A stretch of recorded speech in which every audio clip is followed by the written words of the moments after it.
every reason to accept that you're for real. Tell her about it. Tell her all your crazy dreams. There we go. Banger. Big fan of that one? Yep. Okay. I like that. Yeah, Tell Her About It was a good one. It was a part of that early, like 83, 84, I think, Billy Joel time. All right. That was good. Yeah, well, given it went 90, it went number one in 83, I would say. It's. But that time frame, like you did that Tell Her About It, and then like that whole Christy Brinkley time for him. Yeah. Oh, but that time frame, like you did that Tell Her About It. Winning it a lot of stuff. And then like that whole Christy Brinkley. That was impressive. Like I did that, Bob? Yeah, That's that was radio magic there, buddy. Really was. That was impressive. You were able to kind of do both at the same time. This date, 1988, Carl Lewis runs the 100 meters in a world record at the time of 9.92. And then Nirvana hits the scene with their debut smash, Nevermind. She's overboard, self-assured, no, dirty word.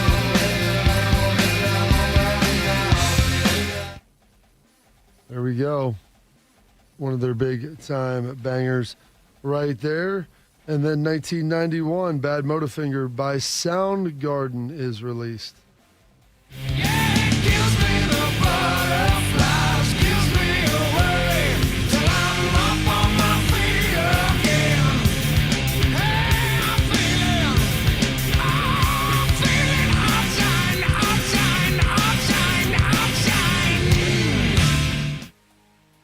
There we go, as we're starting to get into the grunge era, Thitoff, of the early 90s. You a grunge guy?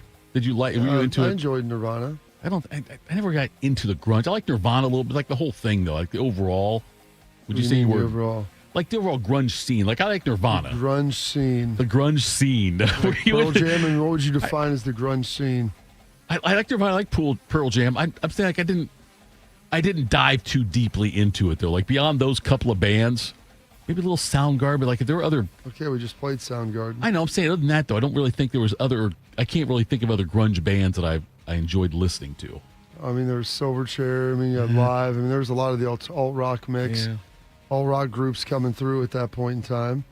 I don't know if you'd put them in this. They've kind of been around for a long time. We're around, obviously, in the 80s as well. But Blood Sugar Sex Magic is released by the Red Hot Chili Peppers with one of their big-time bangers. I don't ever wanna feel like I did that day. Take me to the place I love. Take me all the way. I don't ever wanna feel. There we go. With that one, some birthdays today. Made this one into a great movie, one of my favorite books to read in school. Born in 1896, the writer of the great Gatsby, F. Scott Fitzgerald. That one does not want to play. Okay, and that is the Great Gatsby that we were going to play with Leo in it. Jim Henson, born on this date, 1936, the creator of the Muppets. The Muppets. Computer not working. Okay, the Muppets, Bob. If you go back and look at it with the Sesame Street, the Muppets creation, all that kind of stuff, Henson was a genius. You think he ever used Kermit as oven mitt? See, now, Bob, don't do this. Listen, do you remember watching? I guess you wouldn't have watched it when it was on. I watched the Muppets. You watched like the Muppet Show? Yeah. When it was on, like, 'cause it started like in the late 70s. Yeah, it was on PBS. Yeah, the Muppet Show was on like ABC. Oh, I don't know. I've watched the Muppets. I watched the movies. We used to sit down and watch them as a family when I was, I don't know, probably 7, 8, 9, 6, 7, 8, something like that. So it's like, yeah, it used to be. So the Muppets. So Miss Piggy, Miss Mickey Gonzo. Yeah. This, by the way, this is a far different conversation than what we had yesterday about Vegas and massages, and now we're talking about Muppets. Yeah, I mean, listen, they were a big time deal. Muppets are banging. They used to have a lot of great guests on there too. Very clever comedy. But Henson was absolutely a genius, though. Do you think he ever used Kermit as oven mitt? No, Bob, I can't think of it that way, Bob. You're gonna ruin my childhood. He was just in a hurry, and he had to grab something out of the. No, he never used Kermit as oven mitt. Never. I think we have the Muppets now. Let's hear it. Oh, there we go. Yuck. Never traveled through a Fraggle cave like that before. You don't say. Wow, this place is amazing. It really is. Well, hey, you want to go explore outer space with me? Gee, I'd love to, but, this is kind of a special day. Yeah, for me, it's a time when I think about creativity. Yeah. It's everywhere, Imagination, innovation, vegetation. Oh, radish? No, thanks. It's just a really... Special day? It sure is. Yeah. Yuck! Enough with all the mushy stuff, Frog. Well, that's the silliest creature I've ever seen. Silly? Who are you calling silly? Look, would you two beat it? You're ruining a perfectly rotten day. There we go. Can we play The Great Gatsby by chance? Or is that just unique to the Muppets? What is unique? Weren't you in the 3rd Division during the war? Oh, yes, the 9th Battalion. I was in the 7th. Excuse me, I knew you looked familiar. Having a good time, old sport? Oh, the whole thing's incredible. I live just next door. He sent me an actual invitation. Seems I'm the only one. I still haven't met Mr. Gatsby. No one's met him. They say he's 3rd cousin to the Kaiser and 2nd cousin to the devil. I'm afraid I haven't been a very good host, old sport. You see, I'm Gatsby.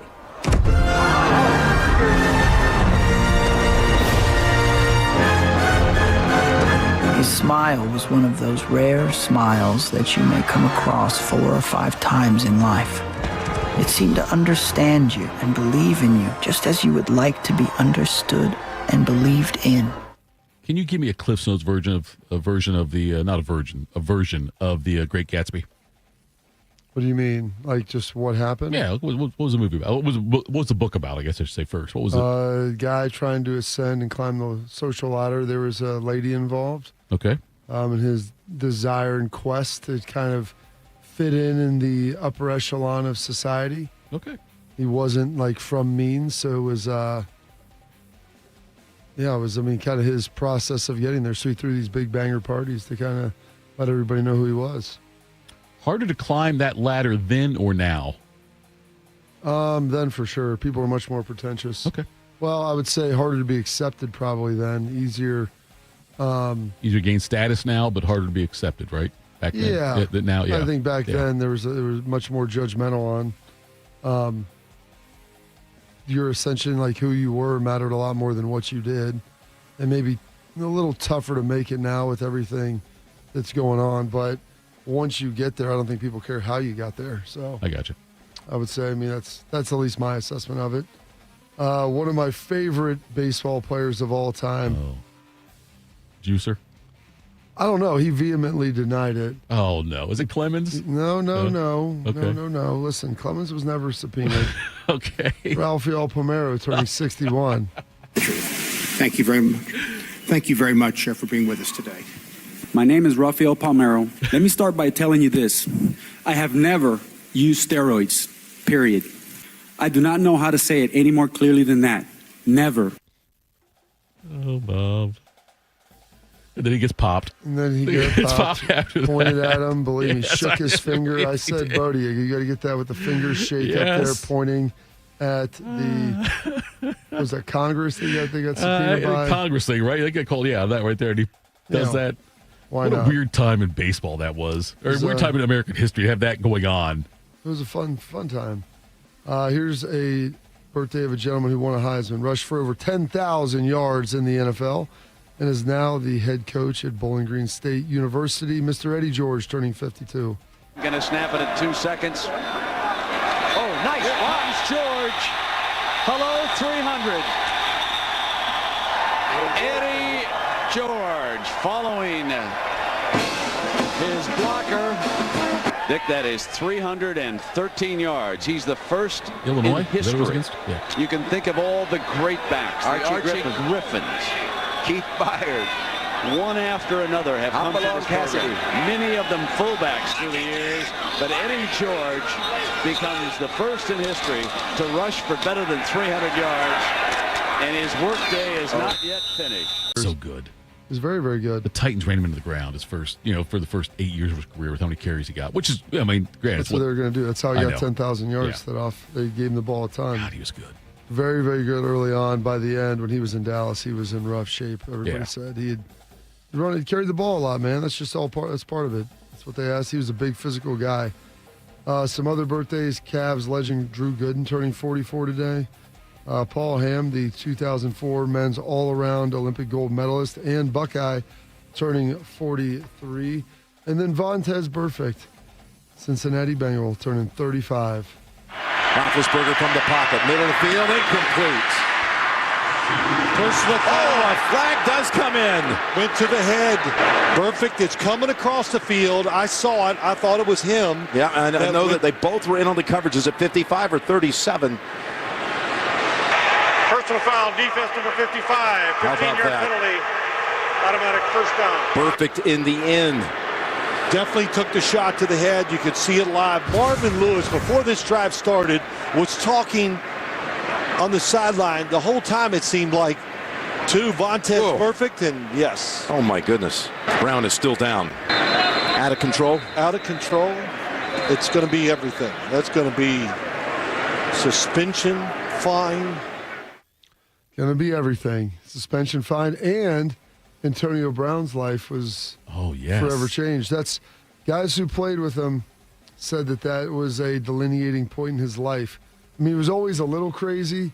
Yeah. But then he kind of went all the way there. Full crazy, yeah. Full crazy after that point. So, Vontaze Burfict and then Antonio Brown's normal existence. Some passings today. Passing away on this day, 2002, the longtime center for the Steelers, Hall of Famer Mike Webster. Tough end to his life. Yes. Dying very prematurely in his early 50s.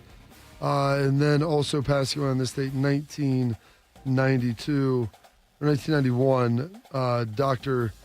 Seuss, American children book writer. Some holidays observances today, Thitoff.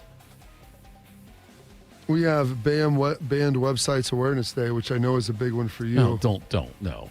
All the stuff that you try to look up on the internet. Oh, I thought you meant I was in favor of banning websites. No, I think you're in favor of trying to get to the banned websites. That's fair. Okay, that one's fair, yeah. Yep.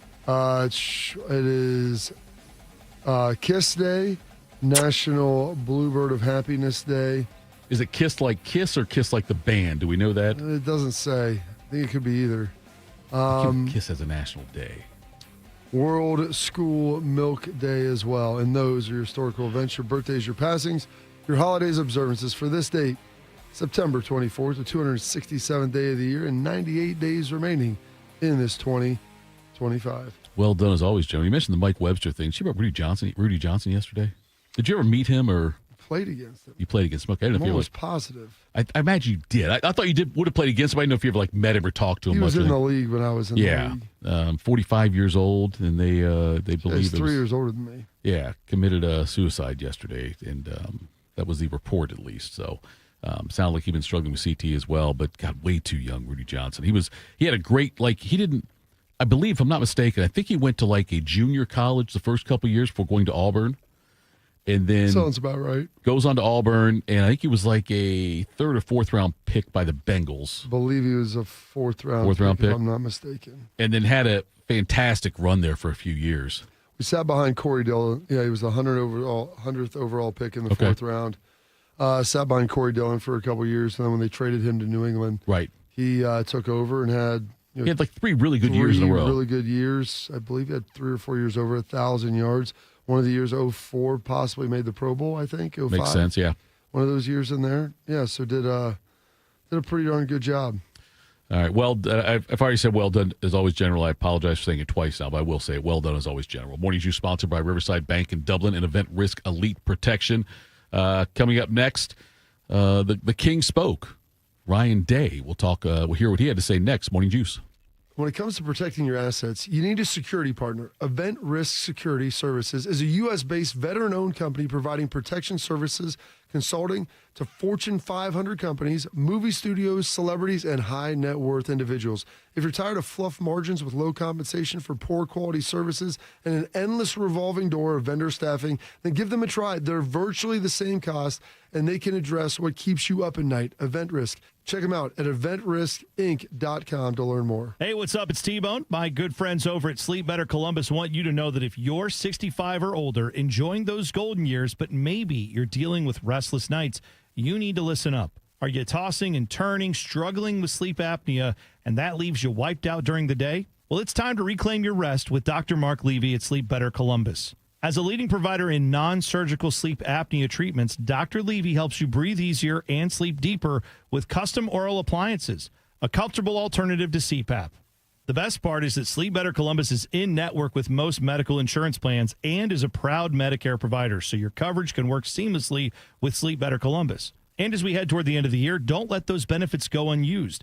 You don't want to wait to use your deductible. Act now to make the most of it with Sleep Better Columbus. Call Sleep Better Columbus today at 800-MORE-SLEEP or visit sleepbettercolumbus.com. Once again, that number, 800-MORE-SLEEP or sleepbettercolumbus.com for your consultation. Sleep better, live better, you've earned it. What would it take for my child to only miss half a day of school for treatment?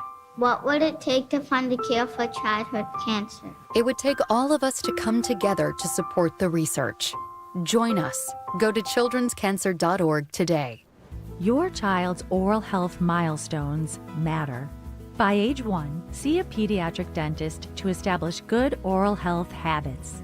At 7, see an orthodontist to check your child's bite, teeth, and jaws. Around 15, visit an oral and maxillofacial surgeon to have your child's wisdom teeth examined. Remember, milestones met, healthy teeth set. Visit milestonesmet.org. Hi, I'm Kim Holderness. And I'm Penn Holderness. You don't have to have an amazing race to the doctor, but you should make time for routine cancer screenings. I schedule my mammogram and other cancer screenings around my birthday and then treat myself to lunch. I do too, because, of course, everyone likes lunch. The C word can be scary, but routine screenings can detect cancer before symptoms appear. And early detection equals better outcomes. Go to preventcancer.org to find out which cancer screenings you need. Every child deserves a safe, loving, and permanent home. Help the Dave Thomas Foundation for Adoption find families for children who've lingered in foster care the longest. Learn more at davethomasfoundation.org. One man is a national champion, NFL veteran, and local business leader. The other man is Tito. This is Morning Juice. Sponsored by Riverside Bank of Dublin. Here's Bobby and Tito. All right, Morning Juice, Tito, Bobby, Nate with you today. Thanks so much for tuning in. Thank you for chiming in the chat as well. We always appreciate that. Love hearing from you. Bob, breaking news. The Ohio State Buckeyes have a game this week. They are playing on the road at Washington. And I don't know if we really know how good a lot of these teams are in college football right now, just because there's been a, if you do that whole thing with... It's the non-conference. There's a lot of teams that haven't played anybody of consequence yet. Teams we thought were good may not be good. Other teams that we thought weren't good look better than before. You probably need a 6-game half-season sample size before you really know what a lot of teams are. And that's why they don't have the college football playoff come out till the first Tuesday in November, so that you have time and the ability to ultimately see what these teams are before you evaluate how quality some of those wins were. Yeah, you look at it like, for instance, the one I thought about first was the LSU win over Clemson. It looked like such a huge win for LSU. But was it? And I'm not sure on that. Like, things like that, when you start saying, well, this team, yeah, sure, looked great then, but then they lost to this, or this team beat that team, whatever. And you start to wonder how good the only team that really has a, no doubt about it, this is a quality win so far that I can think of is Ohio State, right? I don't know about that. I think Miami beat Notre Dame, and I'm still a believer that Notre Dame's pretty good.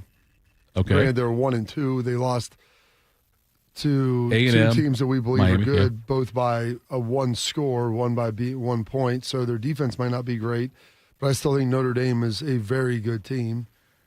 Is there another team you're confident in saying, this team I am quite certain is damn good? Notre Dame gave up a bunch of points to Purdue. They did. I think they're good offensively. Defensively, Yeah. They're going to be two things. Like, I think they've got to get a lot of things fixed on defense, but I think they're very good offensively.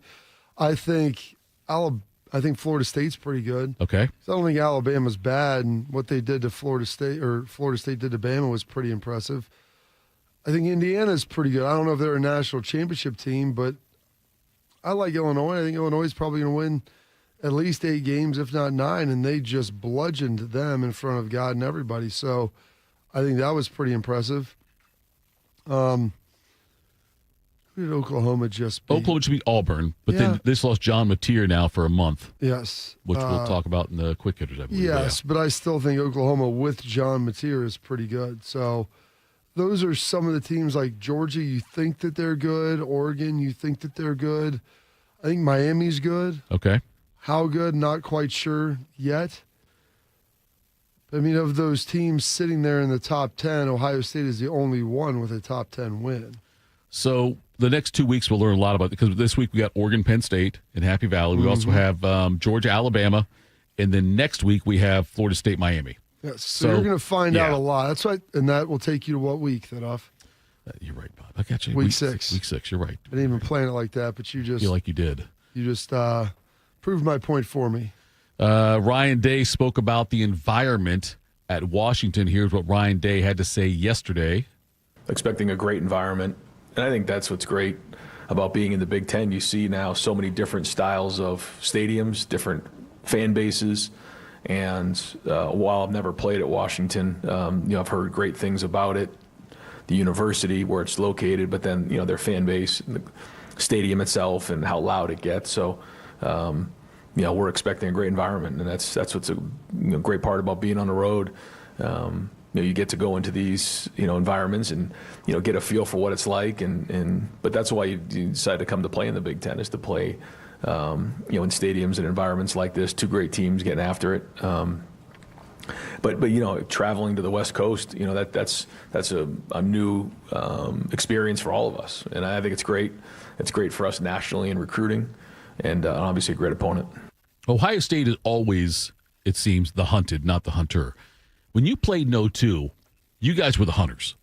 Yeah, I mean, you were the hunted. Oh, you're coming off a season where I believe they were 7-6, 6. No, that was the year prior. They beat Michigan in 2000. 01. I think they were 01. I think they were maybe 8-4. Okay. Does that sound right? Trust's first I thought it's first year they were like 7-6. Maybe I'm wrong. Anyway, maybe they were 7. They ended up losing obviously in that Outback, but they beat Michigan. I know the week before Michigan, if they won and then beat Michigan, they would have won the Big Ten. So they weren't that far out. But then going to 03, did you sense right away a change in how teams approached Ohio State? Was there a difference? Like Ohio State is coming as 100. Now they're defending national champs, number 1 in the country. In 02, you guys were not the defending national champs. You guys were coming off maybe a 7 or 8 win season, whatever it was.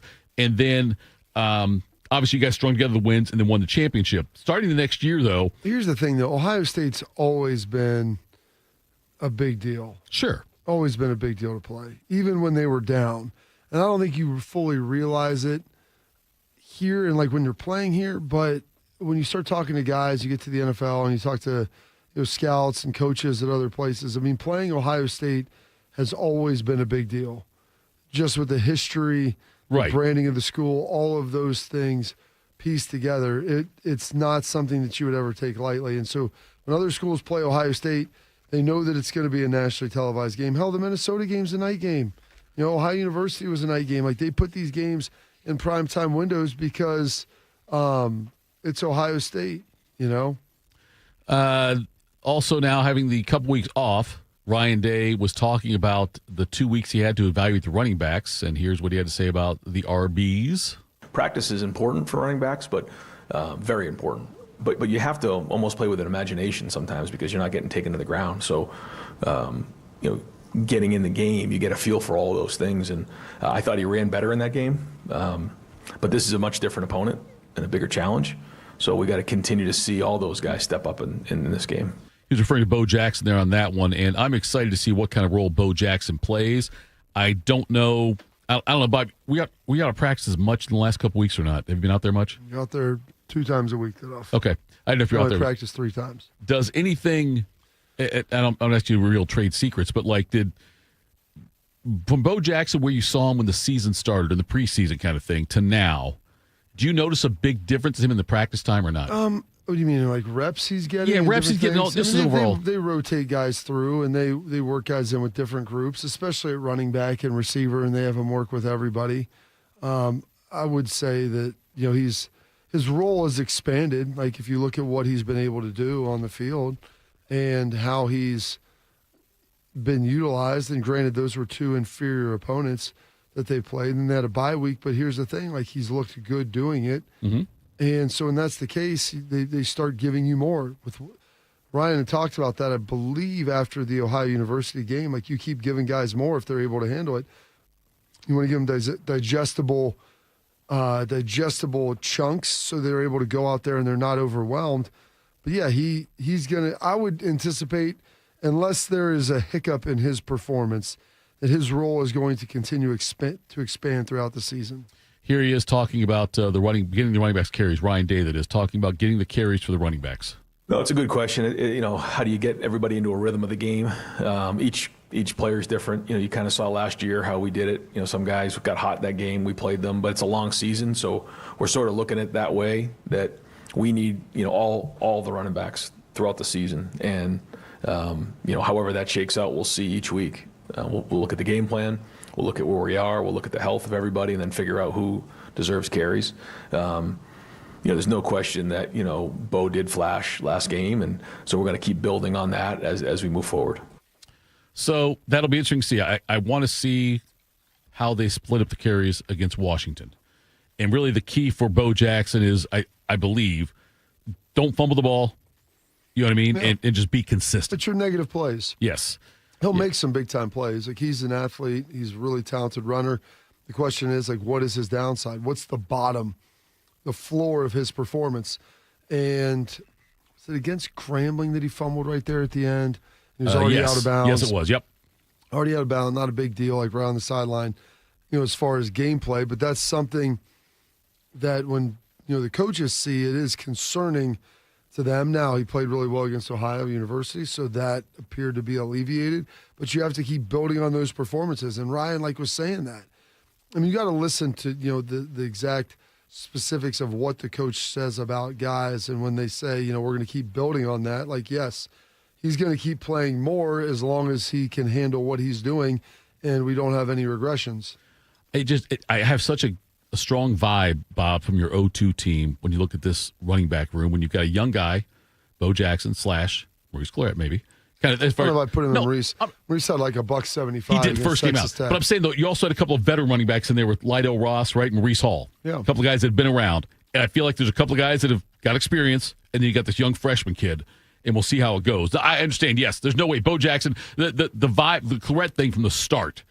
What was the first game? Texas Tech? Was that what it was? When he had the huge game like and all that. $175 or whatever, and 2 significant, touchdowns. yes. And then after that, was it Washington after that or Washington State? Wasn't it the second game? Kent State, and then Washington. And then Washington. Okay, then Washington State after that. Or was it Washington?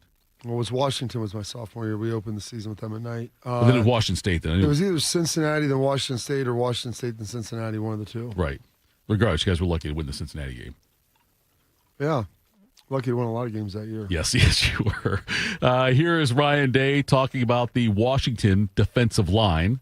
They do a great job of getting everybody in one-on-one situations. Coach Walters has always done a great job of that, and so it'll be a really good challenge for everybody on the field. And everybody has to win their one-on-ones the way that the style of defense is played, and so and he knows exactly what he's trying to get done each play. So we have to make sure we're winning our one-on-ones, and that's everybody, including the offensive line. I want to see some adversity. I want to see Sane get pressured and see how he responds in this one. I want to see Washington's defensive line is no joke, but I want to see how Sane handles pressure on the road. I'm going to tell you this: it's the pressure will be part of it. The noise there is going to be real. Yeah, it'll be really loud. That stadium gets going; it'll be full. It's not the biggest stadium in the world, but it is like akin to Oregon. I mean, it is going to be loud. It's got the awnings over top of the stands. It helps lock the sound in, and it's a beautiful stadium. It looks fantastic to be in. I've never played a game in there. I've been in the stadium, But from everything that I've heard and when watching on TV, it is, if you give them something to cheer about, it'll be a long day. Here's what Ryan Day talked about. They talked about the environment and being a center on the offensive line there in that environment. When you're inexperienced, it's a big challenge. Just like anybody, you learn and you grow. Carson's now been in it before. Luke's been in it last year. Josh Padilla's practiced in it a ton. So these are not, young guys in this environment. We practice it a lot during the week. So getting everybody on the same page is, something we've been preparing for. So we have to use it, as a weapon. It can't be something that hinders us in any way. And I think it's easy when you're on a silent cadence to use whether you're using the clap or using some sort of indicator to start playing, passive. That's not going to be the case here. We have to play very aggressive in this game. And at the end of the day, we still know what the cadence is. The defense doesn't. So it's just a matter of how you work it, your experience doing it, and your comfort level. I feel like we have some pretty good comfort in what we're doing, but we got to make sure we're on it this week and can't have false starts. I mean, that's the discipline of this, and a big part of that is the composure of making sure that each play we know exactly what the cadence is, and that we're doing our assignments. Bob, I hear about coaches and sometimes trying to simulate the crowd noise in practices. Not sometimes. Everybody does that now. Okay, that's what I asked about. Do they do that? Like, is Ohio State doing that? Were they actually doing it this week? They've been doing that for years. I didn't know for every game. I understand that, but it's less for Ohio University and Grambling, but sure. They do that for a lot of big games because if you're playing Texas at home, offensively it may not be a big deal, but sure. Defensively it is. Like, you've got to make sure those guys are communicating on the defensive side of the ball. And this week, obviously not as big for the defense, but going to be a significant hurdle for the offense. And so Ryan said, the snap count, that's an advantage on offense. You need to make sure that you keep that advantage, you keep that weapon to be able to utilize it, continue to play fast, violent, and aggressive. Experienced O-line. That helps a lot. Inexperienced quarterback. That's tough. But the offensive line being experienced, I think, will help a lot. Especially at center. And Carson Hinsman starting at center, then starting at guard last year before moving back to center. I mean, there's a lot there that he's had to deal with, and that only is going to help him be ready for these types of experiences. What is this better than experienced quarterback, inexperienced offensive line? In a road environment like this, which one would you rather have, or does it matter? It's a good question. I would probably rather have the experienced offensive line. Okay. Those guys blocking the right people is probably the most important thing. You get free runners, that's a bad situation. And look at it like this. Is it easier to have one experienced guy or five experienced you're right. guys? That's fair. Yeah, it's a good way to look at it. It's much harder to have. I mean, everybody up on that offensive line has played, whether here or somewhere else, significantly. A lot of those guys have played here and in really big games. Yeah, that's true, Bob. And so, look at it like the offensive line, have experienced offensive line is a very nice safety for the quarterback. Especially the center. Yeah. He can take a lot off the quarterback's plate. So look forward to see how that goes. We'll play this last one from Ryan Day here, talking about the game itself being a battle. We all know the number one goal is to win the game, period. And this game in particular is going to be an absolute battle. This is a very, very good team, really good in all three phases and well coached. So to go and get this win on the road is going to take everything we got with this team. So our guys are fired up for it. We need to have a great week of practice. A lot of great things, Bob. There's been some positive, some negative, but a lot of great things, though, from adding these teams to the Big Ten is the fact that Ohio State now gets to play in environments like Washington, played in Eugene last year. I'm excited. Nice to have one of those teams at home. It would be. I think Oregon here next year. I think USC maybe next year here as well, if I'm not mistaken on that one. But yes, the fact that I went to Eugene last year and loved it, had a great time going out there. I wish I was going out to Washington to see this game, but it's a pretty cool, and it's cool that Ohio State gets to play. Eugene's tough to get to. This is right in Seattle, so it's a great spot. You fly on in there. They'll be leaving. They bumped their practice up a little bit, I think, to around 1 or 2 o'clock on Thursday. They're flying out Thursday night, give them a little extra time to get there. But it's nice because it's in Seattle, so you can fly right in there, and it's not far away. You might think that because Bodie's not here, there's no Notre Dame presence, but Steve Kerr, bringing it in the chat, just said Notre Dame, Arkansas, that's a battle. That's what he's saying in that one. So it'd be a high-scoring battle, I think. It could be a high-scoring battle, that one as well, More than could. Yes, it will be. You're right. It will be. Coming up next, we'll use some quick hitters. Morning Juice. Bobby Carpenter here with the Riverside Bank of Dublin Sports Money Report. NFL revenues were at an all-time high in the latest fiscal year, with the league racking up a staggering $23 billion in total revenue. They sent around $416 million to each of the 32 franchises. That's up nearly 9% year over year. Chuck Moore, CEO, and Travis Sanders, president of Riverside Bank of Dublin, talk about how the NFL model correlates to local banking. It's kind of weird to say, but the NFL model is similar to working with your local bank. Just like the NFL returns profits to its teams, by working with a locally owned bank, deposits are returned to that community in the form of business and consumer loans. It's a reinvestment that benefits the area in which we all live. It is a total win-win for the community, the depositor, and the bank. Stop into our branch and see what a difference we can make together. Tune in every day for the Riverside Bank of Dublin Sports Money Report. Visit their office at 6300 France Road in Dublin or online at riverside.bank. Member FDIC, Equal Housing Lender. Hey, Buckeye fans. As the official wing sponsor of Ohio State Athletics, Roosters is kicking off an incredible giveaway you won't want to miss. This football season, we're giving away 12 ultimate Buckeye experiences. 3 drawings, 12 winners with prizes including tickets, sideline passes, and 3 trips to a Buckeye first-round postseason game. Go to roosterswings.com to register and see all the details. 3 drawings, 12 amazing prizes. Register today and every day.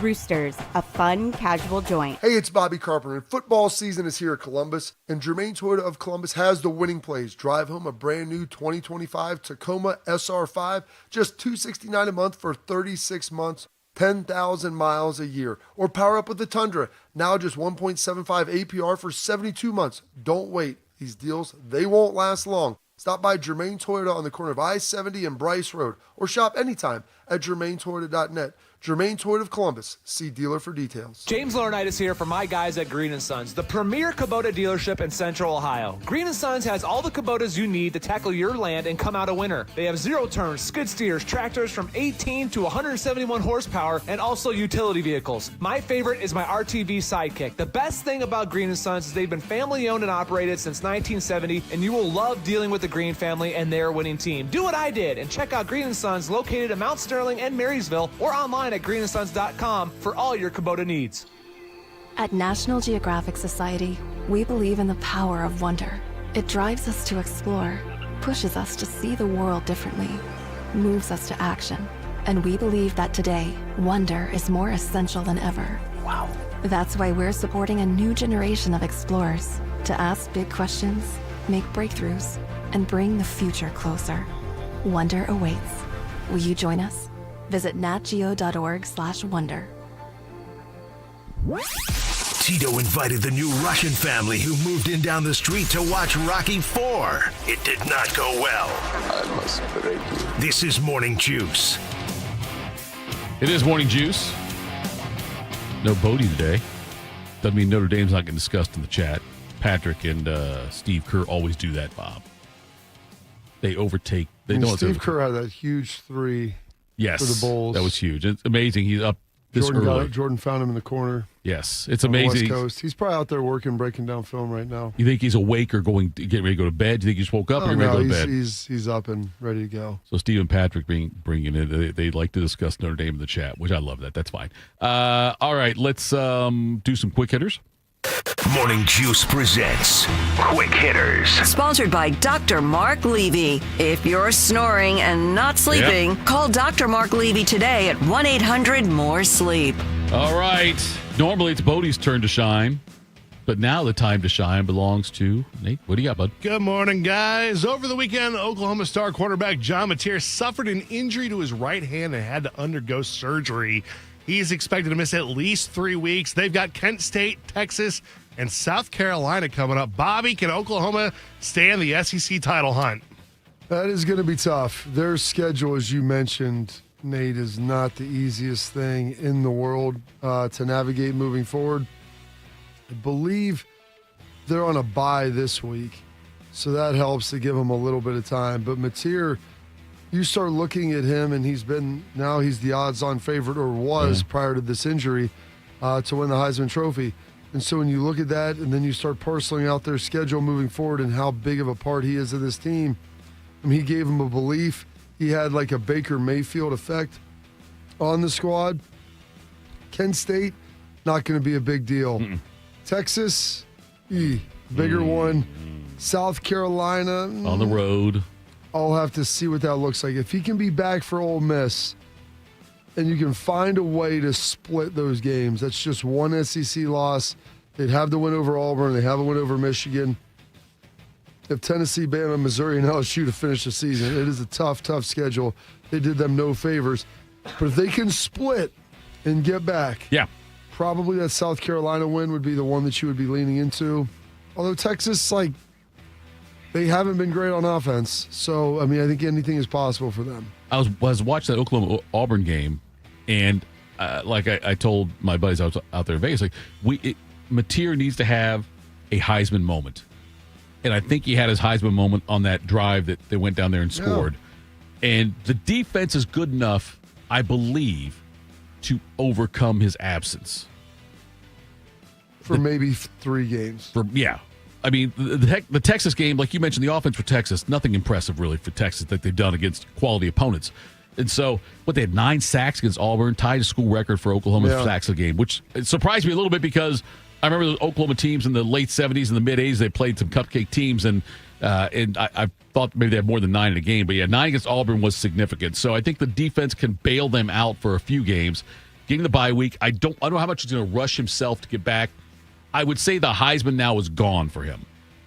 Most likely. If you miss 3 or 4 games.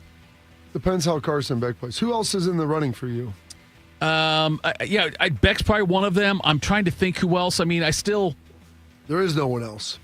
There's no one else in the front runner. No, not yet. But I'm saying if they did the Heisman voting after the CFP, he'd still have a shot. But the fact they do it before. If they make the CFP, I think he has a really good chance of being a Heisman Trophy winner. But he's looked damn good. God, he's looked good. So, but the Texas game, October 11th, I really hope. He probably can't push it, but I really hope he was playing in that game. I don't think he will be. Oh, I think Oklahoma fans wish he was playing in that game. So does Brent Venables, Thitoff. So yes. You're like 1/millionth on the list of someone who really wishes he was playing. Yes, you're right. I'm man on the street. All right, what do you got next for us there, Nate? Following another embarrassing loss to Tulsa over the weekend, Oklahoma State fired Mike Gundy. Gundy was the second longest tenured coach in college football and is owed $15 million in his buyout. Tito, are you surprised it came this early in the season, or was this long overdue? I think it was inevitable. I am surprised it happened in season, though. Now, they'll name an interim coach. I don't know who they named interim coach already, but they'll go out and get somebody else. Whoever's the interim coach won't be the coach next season. They'll go out and try to get somebody else. But, Bob, every time I see a coach like this at a Power 4 school get fired, my immediate fear is, they're coming after Hartline. You know what I mean? And I'm not saying Hartline would be a great fit there. Maybe we want to go. I don't know. But eventually, Hartline's either going to get the Ohio State job or leave for another head coaching job somewhere else. And that's pretty binary. You like that? The bold take right there. That's a Fitbit for you there, Bob. That was really hot take. He just retires. Yeah. So, anyway, though, but whatever comes up, they're like, I want Hartline to be. I want either Hartline or Laurinaitis to be the next head coach at Ohio State whenever Ryan Day leaves. Hopefully he's never. But I got to believe they'll call Hartline, right? I don't know. Maybe. Wouldn't you think they would? Would they be smart to, right? I don't know. I don't know if that's a job he would want, number one. And then I don't know what they're looking for in head coach. If they want a coach with head coaching experience, they're probably not going to call Brian Hartline because that's something he has. I don't know if it's something his desire to go there. There was an inevitability to this. Given the fact that he's been there for 21 years as the head coach, took over in 2005. Mm-hmm. He was an assistant before that. He was their most successful quarterback, you could argue, during his run. Now, was he the best? Probably not. Possibly, but he had Barry Sanders and Thurman Thomas as his 2 running backs back-to-back. So all of the success, or the vast majority of success that Oklahoma State has had, Mike Gundy's been tied to. Now, the last 2 years, they've basically cleaned house on their staff, and they've subsequently, I think, lowered his buyout, tried to do everything. I guess he was very resistant to NIL, did not like it, was having issues with it, and because of that, this was a team that last year was picked to win the Big 12. They finished last. Yeah. And this year, they look as bad, if not worse. They lost to Tulsa for the first time at home in like 50 or 75 years. it's not a good situation for him. I thought they were going to let him finish the year, but he must have came in there and said, if you're going to fire me, then I'm out now. Right. Maybe, I guess. I don't know. I thought they'd give him the dignity of finishing the season and then, maybe announce that he would be gone in November and then start looking for a head coach. Just with everything he's done for the school. They've had a lot of big wins. They've had a lot of top 10 finishes. More success under him than anyone else in the last 20 years. He's done a great job. And it just gets away from him. And he was a little arrogant with things. And they said he's a man. He's 40. Yeah, he's a man. He's 60 now almost. And so I think with all of that, there were people that weren't going to give money. When the money dries up, then that's when you start having the issues. And I think for a guy that was as beloved at points in time there, this is not the way you want to go out. But hey, all things end badly or else they wouldn't end. So, Bob, I'm looking at the timing of it. And you mentioned, ideally, I would think they would have in November announced, hey, he's not coming back next year, and make it seem like it's more of a mutual decision at that point. Maybe he was like, if you're going to go, let's go now. He may have done that. I don't know. But couldn't the administration say, yeah, we're not sure yet. We're going to wait and see. Could they have said that to him? They could have. Maybe disingenuous. You got to make changes or we're going to announce this together. He's like, well, I'm not announcing anything together. I'm not making this a joint thing. I'm going to let it be known you're firing me. Because it's a lost season already. Yeah. Okay, so, and now you've got their top running back recruit open up his commitment again, which you'll see all that stuff. Yes. I didn't know if they waited till November to do it. I don't know if that makes it any better or worse. You're still going to have to call people to find another head coach. Is it easier or harder? I don't know. Yeah, If you have a guy on staff you think could maybe take it over, do better, and you want to have him take a look, maybe, but I don't know. Yeah, it'll be interesting to see what happens there. But Oklahoma State, though, the fact that he essentially he besmirched the program when he came out and said about the Oregon thing. They get all this money, we don't have any money. Well, and I think that was him trying to shake the trees. But from what I've been told is that you've got a couple of good friends that work out there and cover Oklahoma and Oklahoma State, and they're pretty tied into the program. And what I had heard, the money kind of dried up a little bit. And so maybe that was him arguing about it, but people weren't going to give it to him because they didn't think he was doing a good enough job. Well, on top of that, it's not. There's no way all of somebody goes, you know what? Since T. Boone Pickens died, it's been a different. If they still had him in NIL, they would have been in a great spot.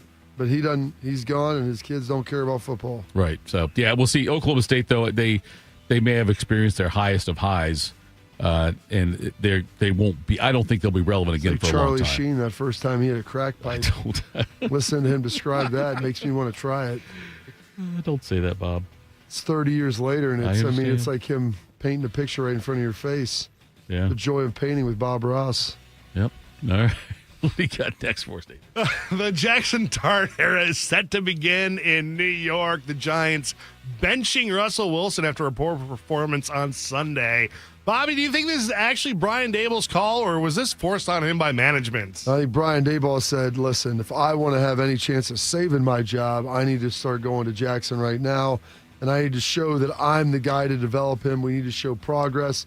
Listen, the Giants aren't making the playoffs this year, but if they don't look terrible the rest of the year and Jackson Arnold looks good, and he's got Malik Neighbors, and you can develop that rapport, and Jackson Arnold really likes Brian Daboll, and he is the guy that drafted him, I think that they would stick with that. The Maras are not a family that are going to be quick to pull the trigger on anything.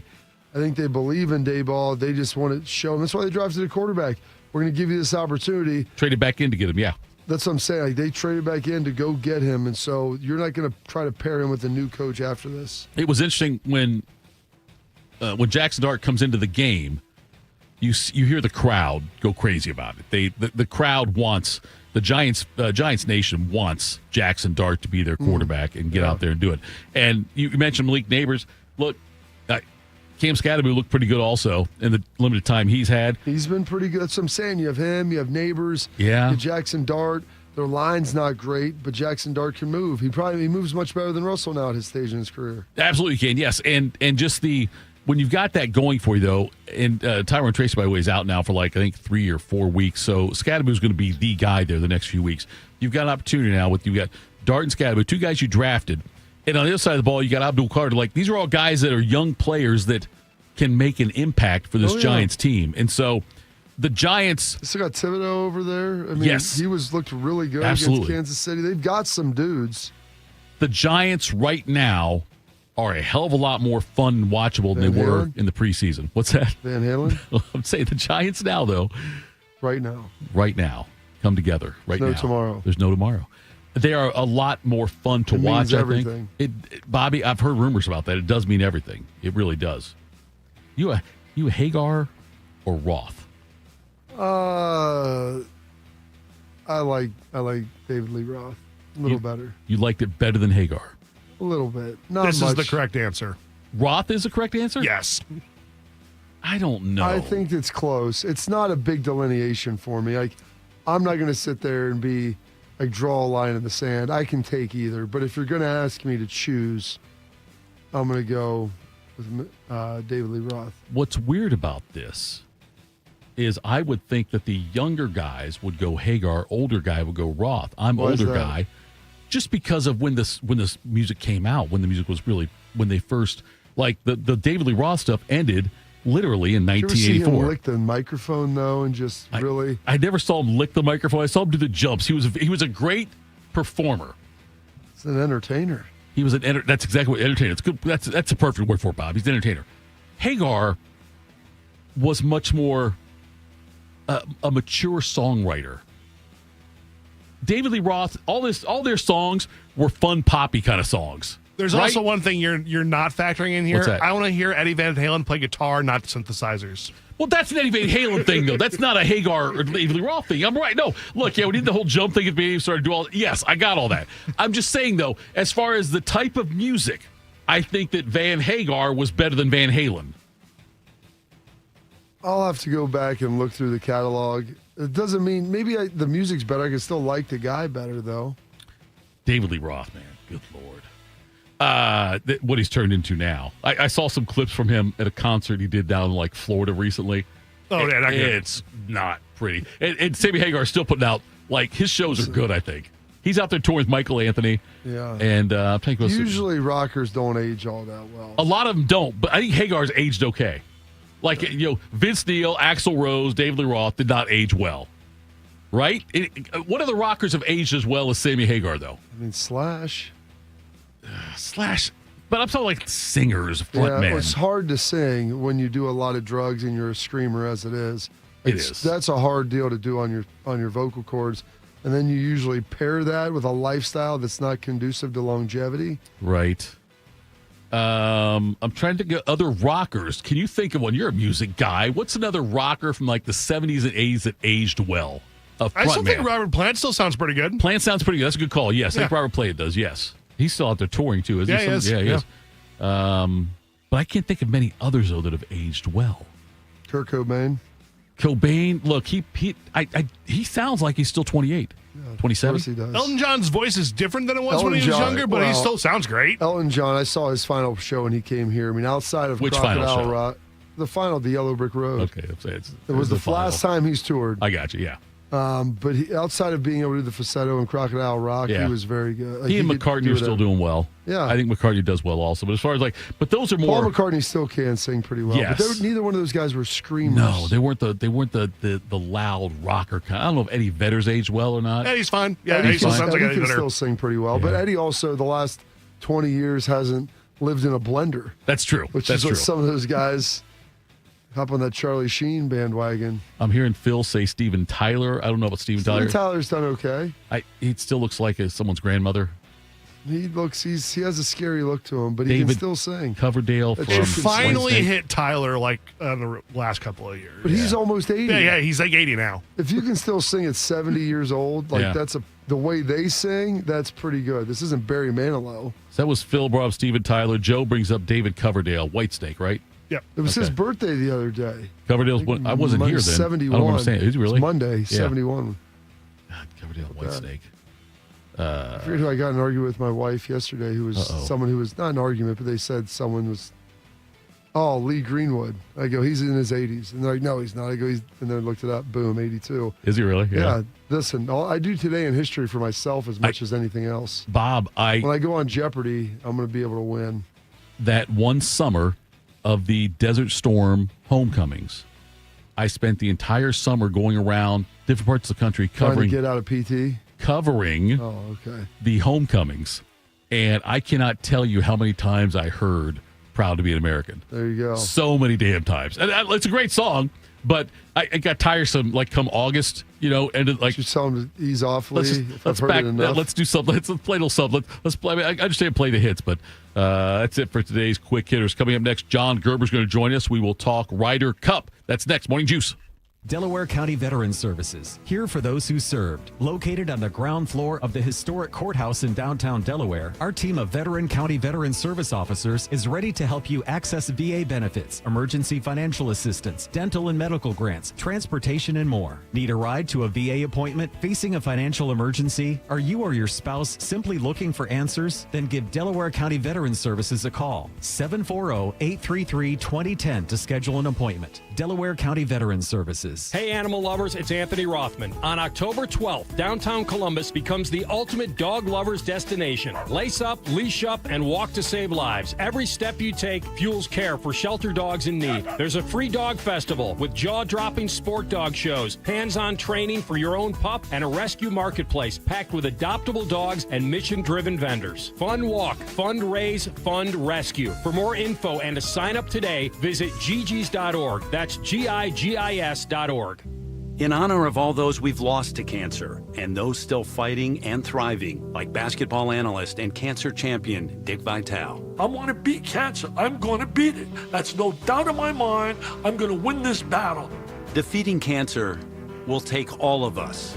Join our team to help fund game-changing research that saves lives.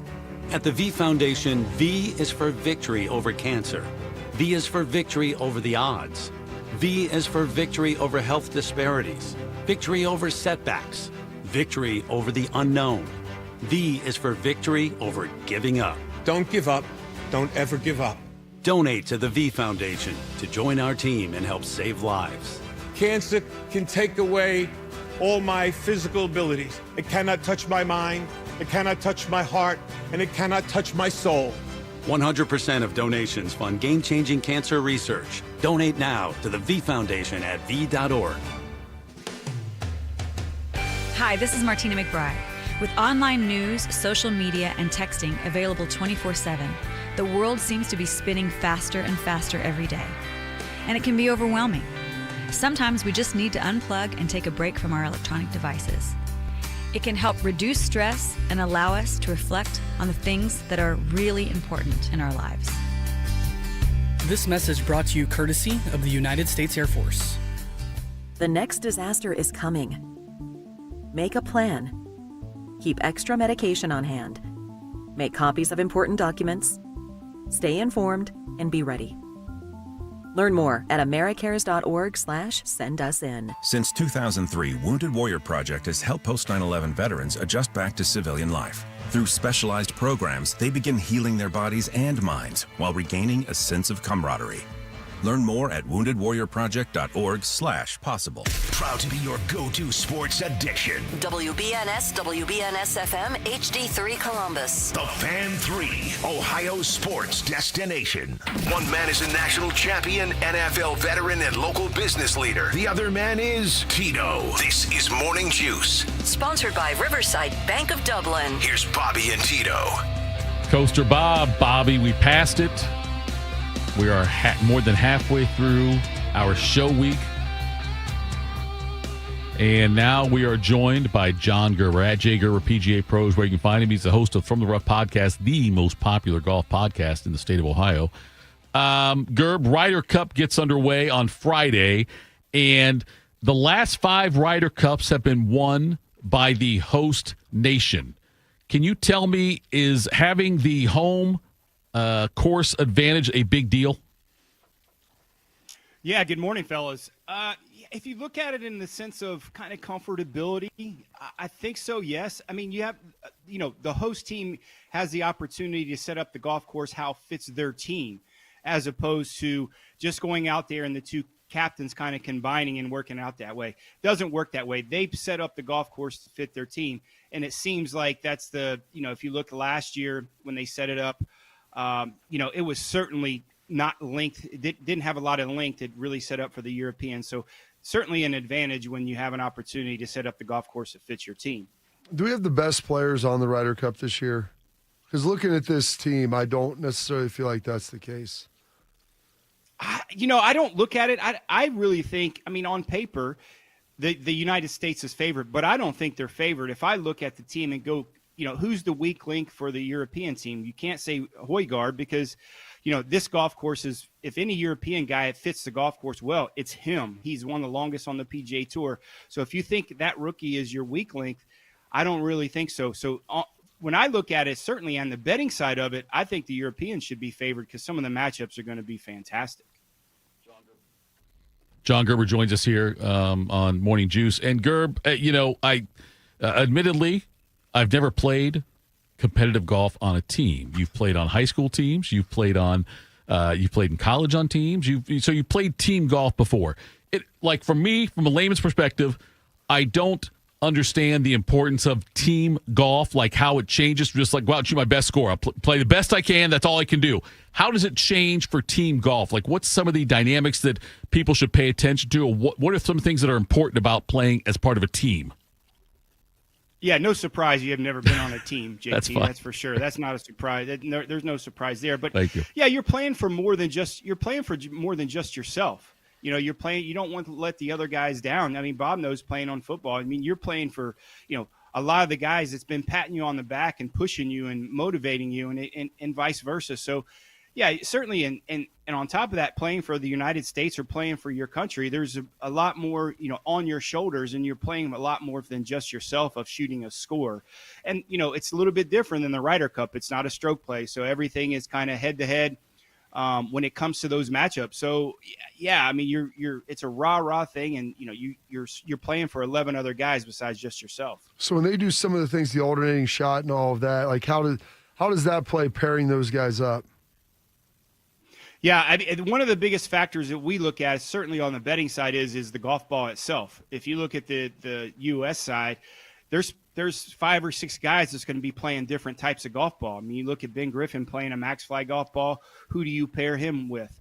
If you look at tour players, the golf ball is the only thing constant that they have throughout their round. They're switching clubs all the time.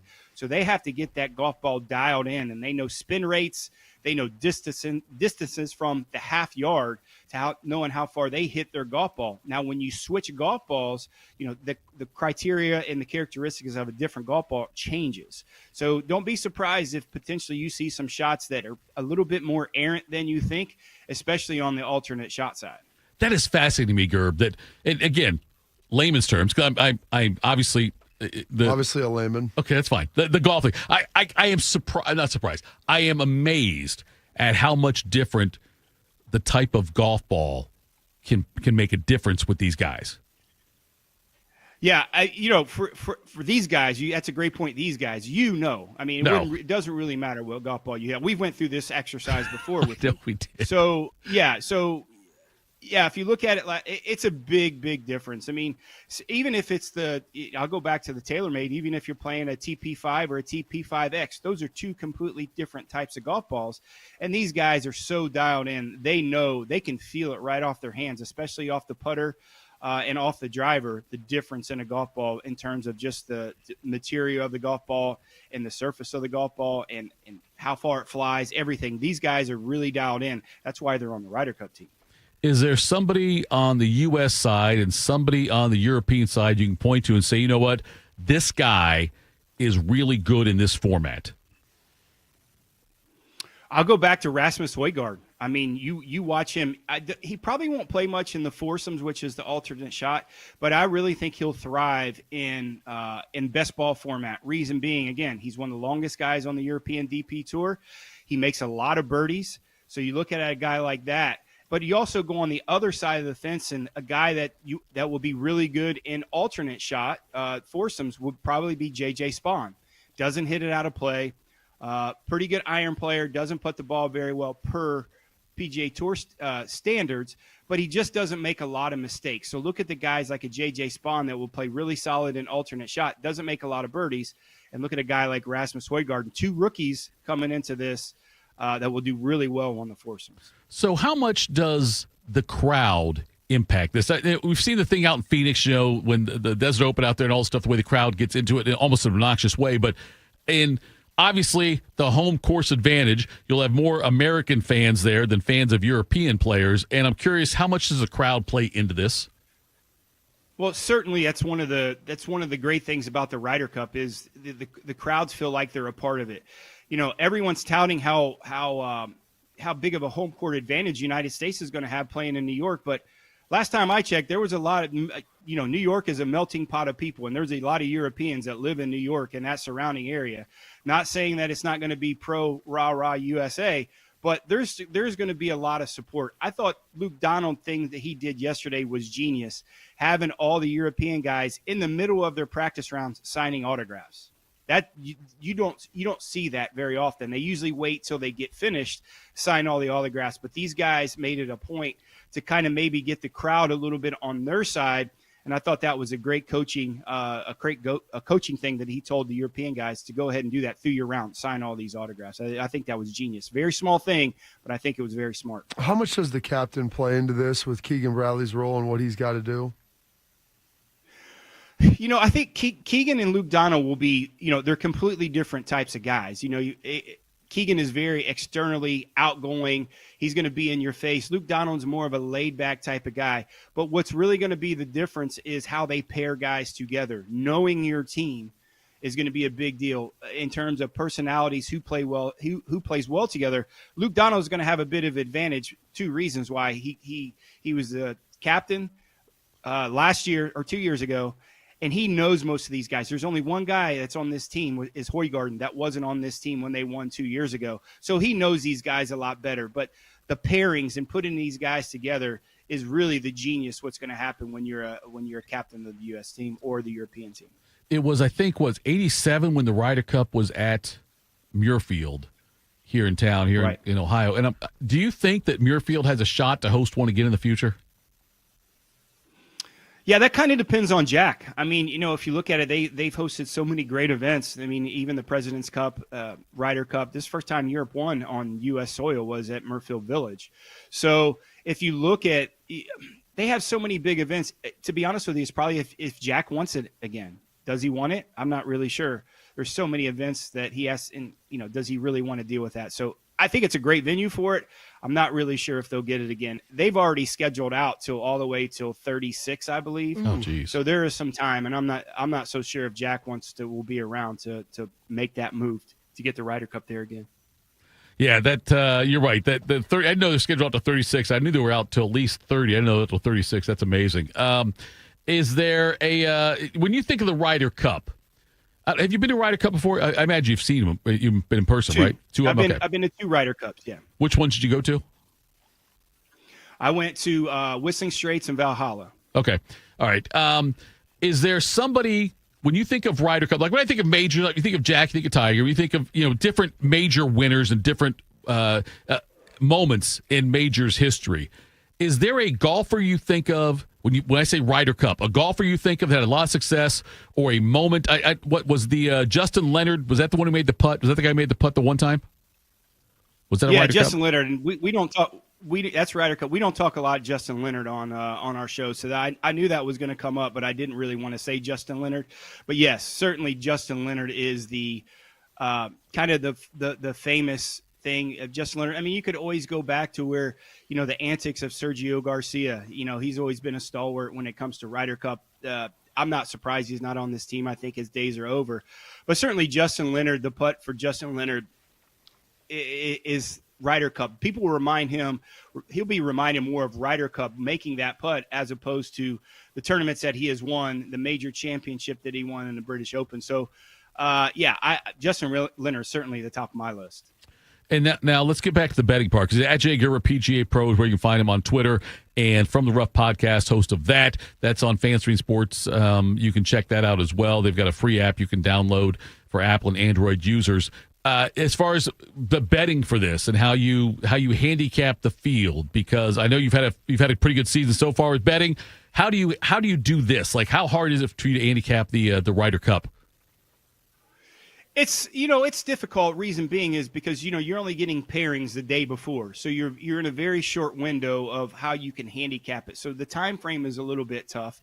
You have to do your homework a little bit before. I love this week. I mean, this is one of our favorite weeks and one of the most successful weeks that we have in the betting, especially with our matchups and our matchup record that we've had all through the year. It's a little crunch time. Again, that window is very small. So do some homework. I'll be doing some homework today, what I think the pairings may be, and then start handicapping it that way. And then if they change up, I'll have to adjust a little bit. But, and certainly you're handicapping it different. Your foursomes, which is alternate shot, then your 4-ball, your best ball, and then obviously singles is a different animal. But, you're all working towards those 12 singles matches on Sunday. And wouldn't it be great if you have Scotty and Rory playing in the last match to win the Ryder Cup, or Bryson and Rory? I mean, I just think the intrigue is fantastic. I think the anticipation is great for the Ryder Cup. And it's just one of those weeks in golf, kind of like the Masters. You don't have to be a massive, massive golf fan to like the Ryder Cup. There's people that I talk to all the time that don't know much about golf, but they're excited about the Ryder Cup. And I think that they've done a good job about that. Should be a lot of fun, Gerb. Thanks for the time, buddy. We appreciate it, and we'll check in again at Jay Gerber PGA Pros, where you can find him, and the From the Rough podcast on Fantasy Sports, the most popular golf podcast in the state of Ohio. Thanks for the time, buddy. We'll talk again soon. Appreciate you having me on, guys. Thank you. All right, that was John Gerber joining us there. Will you watch much Ryder Cup, Bob? It's during football season. Man, there's a lot going on, but it's like you've got your 4 screens. Your quad box. Yeah, and usually there's more than 4 games in a window that I want. I've got 2 TVs that I can pull up and have multiple situations going. If I need to, I've got another TV on a stand I'll roll in there. But I think I'll check in theory, like I wanted to go up to the President's Cup when they had it here. Yeah. And then I didn't go at all because I'm like, well, there's an Ohio State game on Saturday. Yeah. NFL on Sunday. I forget what I had going on earlier in the week. It was just too much. So, yeah, it's a different experience. It's a different event. Obviously, the course isn't full, so people are walking with them because you only have a handful of golfers on each team. So yeah, it's different. I'll probably glance at it. I mean, I'll what I've always done is I've always checked the scores and seen stuff, and if depending on where it's at and what's going on, I might watch some on Sunday. Yeah, I think Sunday's the big day. Then I won't watch much Friday or Saturday, but if Sunday, it's already closed out, then I'm right. done. But if it's a close one, then you know what, I'm in. He mentioned that, Sunday, if it comes down to one of those matches, like a Scheffler versus McIlroy or something like that, how much fun that would be to see that. And I would certainly follow it more closely at that point. But it's fun to follow. And you're right, at 87, I was 16, I guess, when it came through. Golf wasn't even on my radar at that point in life. But I wish it would come back here again. I get a chance to go see it. But he said it's going to go up to 36 is what he said. So that's 11 years from now. Yeah, it sounds about right. Yeah. I'm guessing Jack won't be around by then. I'm not convinced trying Tito to will put be him around. in the ground. No, but Tito won't be around. That's 11 years from now. Hey, listen. There's a good chance those A1Cs will get you. If you look at me at 34 to 45, that 11-year stretch, big difference. And then I can only imagine what 54 to 65 would look like for me, how my life could look a little bit different on that. But all right, folks, make sure you stick around. Coming up next, Austin Ward joins us to talk Ohio State football. Morning Juice. James Laurinaitis here for my guys at Green & Sons, the premier Kubota dealership in Central Ohio. Green & Sons has all the Kubotas you need to tackle your land and come out a winner. They have zero-turn skid steers, tractors from 18 to 171 horsepower, and also utility vehicles. My favorite is my RTV Sidekick. The best thing about Green & Sons is they've been family-owned and operated since 1970, and you will love dealing with the Green family and their winning team. Do what I did and check out Green & Sons located in Mount Sterling and Marysville or online at greenandsons.com for all your Kubota needs. Hey, it's Anthony Rothman, and I'm leading a fundraising team at Walking the Dog October 12th in downtown Columbus. We're walking to save lives while a free dog festival fills the park. Join my team, and let's make a difference at gigis.org. That's GIGIS.org. When it comes to a gun suicide attempt, all it takes is a moment. Heather and I had an argument just like any other couple. I was lost. I had snapped. I had a gun, and I was going to take my own life. Heather helped me realize that there was still a life to live. For the better of myself, my family, my weapon is now safely put away. A moment of crisis can happen to anyone. Store your guns, locked, unloaded, and away from ammo. Hear more safe stories at endfamilyfire.org. Brought to you by Brady and the Ad Council. Lexi spent more than 6 years in foster care. Before I was adopted, I felt alone.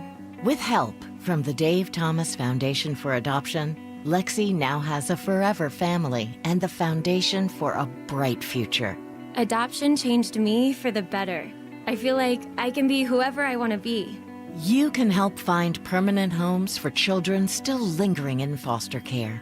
Learn more at davethomasfoundation.org. 1 in 4 Americans today are living with a disability. I'm one of them. I care deeply about creating a world we can all fully participate in, free from stigma, misperceptions, and barriers. And we've got a trusted ally on our side, an organization we can rely on, Easter Seals. Rooted in communities nationwide, Easter Seals helps empower millions of people, regardless of age or disability, through its life-changing services and powerful advocacy. Today and every day, Easter Seals is leading the way to full equity, inclusion, and access to healthcare, employment, and education for people with disabilities, families, and communities. That's my Easter Seals. Make it yours. Learn more and get involved at easterseals.com.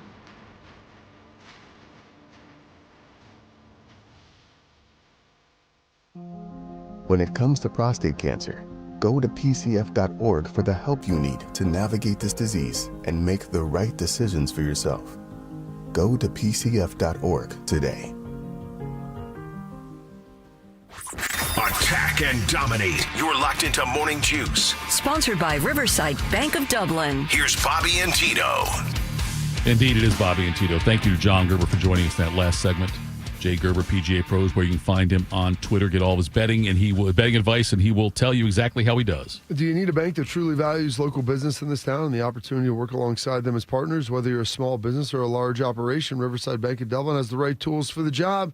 Riverside Bank of Dublin has the experience of working right here in Central Ohio. They understand the business climate in our area and will help you reach your goals.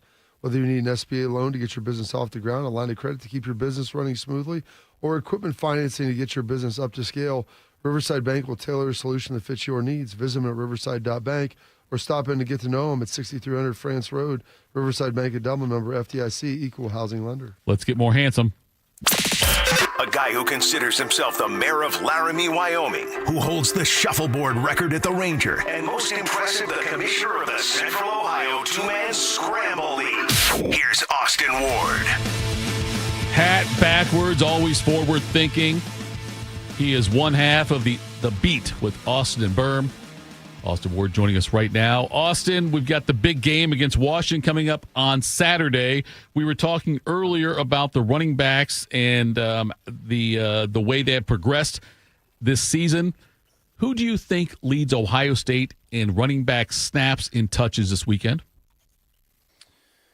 I think that the leader in snaps and touches will still be C.J. Donaldson for Ohio State. I feel like that's the safe bet. When you're taking a team on the road, you're playing your first Big Ten game, you're going to deal with the noise. You're going to want some of that veteran experience and reliability, and I feel like C.J. Donaldson still gives Ohio State what it wants there, the same way that it did when it went into a talent-equated matchup in the opener against Texas. It leaned heavily on him. I do believe that there is going to be an uptick in opportunities for Bo Jackson based on what we've seen in games the last two outings, both against Grambling and Ohio.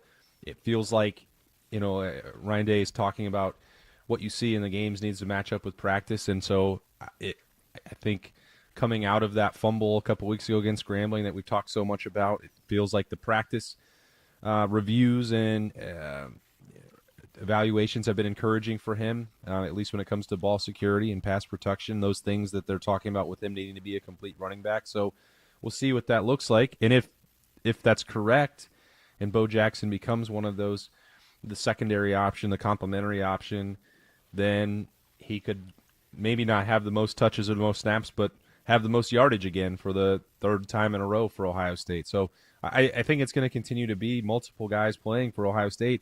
I did come out of Ryan Day's press conference on Tuesday, Tito, thinking that Ryan Day wasn't really in a big hurry to try and split the workload between three tailbacks. He was talking about finding that hot hand and how they managed Quinshon and Travion a year ago. I think it gets pretty tricky if you start to do that with three guys to then find who's got the hottest hand of that bunch. So, I don't know exactly what that will mean on Saturday between C.J. Donaldson, James Peoples, and Bo Jackson, but we've all seen what Bo can do in the last two games, and the coaching staff certainly has as well. So we'll see what transpires there. But I think when you're talking about first opportunity and maybe most opportunities, C.J. Donaldson is still probably in line for that. And if I'm wrong, we'll find out at 12:30 Pacific time on Saturday. Is this going to be the biggest test for this Ohio State defense thus far, Austin? It's tough to say that because you still know about the recruiting talent, the hype and everything around Arch Manning and Texas being a college football playoff team, a year ago, Cotton Bowl. I still would side on that Texas offensive line and its backfield. But I think that, if we're evaluating the production so far, Arch has been pretty disappointing in the couple games since then for Texas, and Damon Williams is doing pretty remarkable stuff for Washington. Now, it's a sliding scale because playing Colorado State and then an FCS opponent and then Washington State, which is sort of just wandering around in the wilderness without a true home and not anywhere near the level of competitiveness that it was a few years ago. That sample size, I think, doesn't tell you maybe the full picture. You can watch Damon Williams play, and Matt Patricia certainly has. He got a head start on that during improvement week. They weren't just focusing solely on Ohio State. They were looking ahead to Washington, and Matt Patricia was comparing him to Kyler Murray with, the arm strength and all, but mainly the first step quickness and the elusiveness in the pocket. And so that represents a bigger step up. Ohio State has seen two dual threat quarterbacks already, because Arch Manning fits that bill, and he used his legs to, find, a couple of his best plays against Ohio State. Parker Navarro, we talked about that in the full build-up to Ohio, what he could do there. And so Damon Williams, with his dual threat ability, is probably a step up from both of those guys, to be honest. And there's a productive rushing attack. There's some talent at wide receiver. So for the Ohio State defense, I think that this would probably be the biggest challenge they face. However, the Washington offensive line, I think, is probably not the strength of their team. So, and if you want to run Damon Williams, I think the other part of this conversation is how many times do you want him to get hit by Arvell Reese and Sonny Styles and Caleb Downs? Because if it were me, I would say probably not many when your quarterback is under 6 feet tall and under 200 pounds. So, there's going to be give and take there. Ryan Day called this game an absolute battle. He didn't call it talent equated, but Ohio State is certainly taking this seriously, and I think it's primarily because of what Washington can do on offense.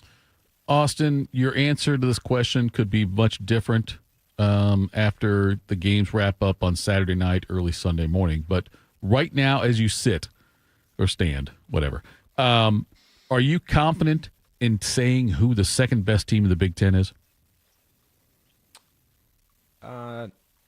No. I think that Saturday night's going to reveal, Saturday night they get a whiteout at Penn State for that one. That's another can of worms. I won't open that one. I think that both Penn State and Oregon have shown that they have enormous potential. I think there have also been stretches, which is not uncommon early in the year. The reason that I don't feel that confident answering it right now, Tito, is because these are just like Ohio State is working to establish its identity and was trying to figure things out against Ohio, and that they didn't finish some drives in the red zone. Like, there's been opportunities where Penn State has not looked like all that intimidating and not finishing off drives or not blowing out opponents. Oregon absolutely eviscerated Oklahoma State, but then I watched Tulsa beat that same Oklahoma State team on Friday night, and the fullest attention that I paid to any game they played was the Oregon Northwestern game, and I would say that was a little bit wonky too, but I'd say you could find a rationalization for that they were playing on a practice field and had to travel across the country for it, but they still wound up winning relatively comfortably for that. So I think that those are the two most talented teams. They were all offseason. I think Oregon has answered some of the questions about its own ability to reload and has maybe found some answers at wide receiver that they needed to emerge. But, the winner there, I'd say it probably goes more heavily towards Oregon if they win on the road and after flying across the country, because even if Penn State is the second best team in the Big Ten by beating Oregon, I still wouldn't really consider elevating them higher than that, and I'd probably want to still drop them lower because I just don't think there's a world where James Franklin can beat Ohio State or take the Nittany Lions over the finish line in a postseason opportunity. So I have more faith in Dan Lanning to do that than I do James Franklin, and even if that doesn't bear itself out on Saturday night, that won't change my mind on it. How much of the environment you think play into the offense and their game planning and their success/struggle on Saturday afternoon? Which for Ohio State? Yeah, for Ohio State. Yeah, Oregon? for Ohio State. Yeah, good. I can actually talk more about that one more accurate. That's good. If you want to talk about Oregon going to the whiteout, that's in the evening. So. Yeah, no, I'm glad. I don't want to. I spend 99% of my time thinking and talking about Ohio State, so that's what I'd rather do, Bob. But you had me worried that I was going to have to do something different. I think it's like this game. You know, when we look at the challenge for Julian Sayin, you know, first Big Ten game, first road game, you know, a lot of these firsts that he's getting out of the way, you know, he hasn't been phased. He wasn't phased by Texas's defense. But doing this for the first time with the helmet communication, the line of scrimmage communication, the huddle communication, sideline communication, you know, this stadium, I haven't been there. I'm really excited for my first visit to Husky Stadium. You know, it's got this reputation as being incredibly noisy and hostile and difficult to play in. Washington has a lot of success there, and their fan base makes it uncomfortable for offenses. You know, it's, to me, the challenge for Julian Sayin and the Ohio State offense as a whole is where they are doing this and not who they're doing it against. The Washington defense, as I mentioned, the sample size is small, but the level of competition they played, Colorado State was able to find some success. That's not a very good, talented offense. Washington State threw for 277 yards and scored 24 points on Washington. And you could say, oh, those are modest games, or it got out of hand. Like, they don't mean enough.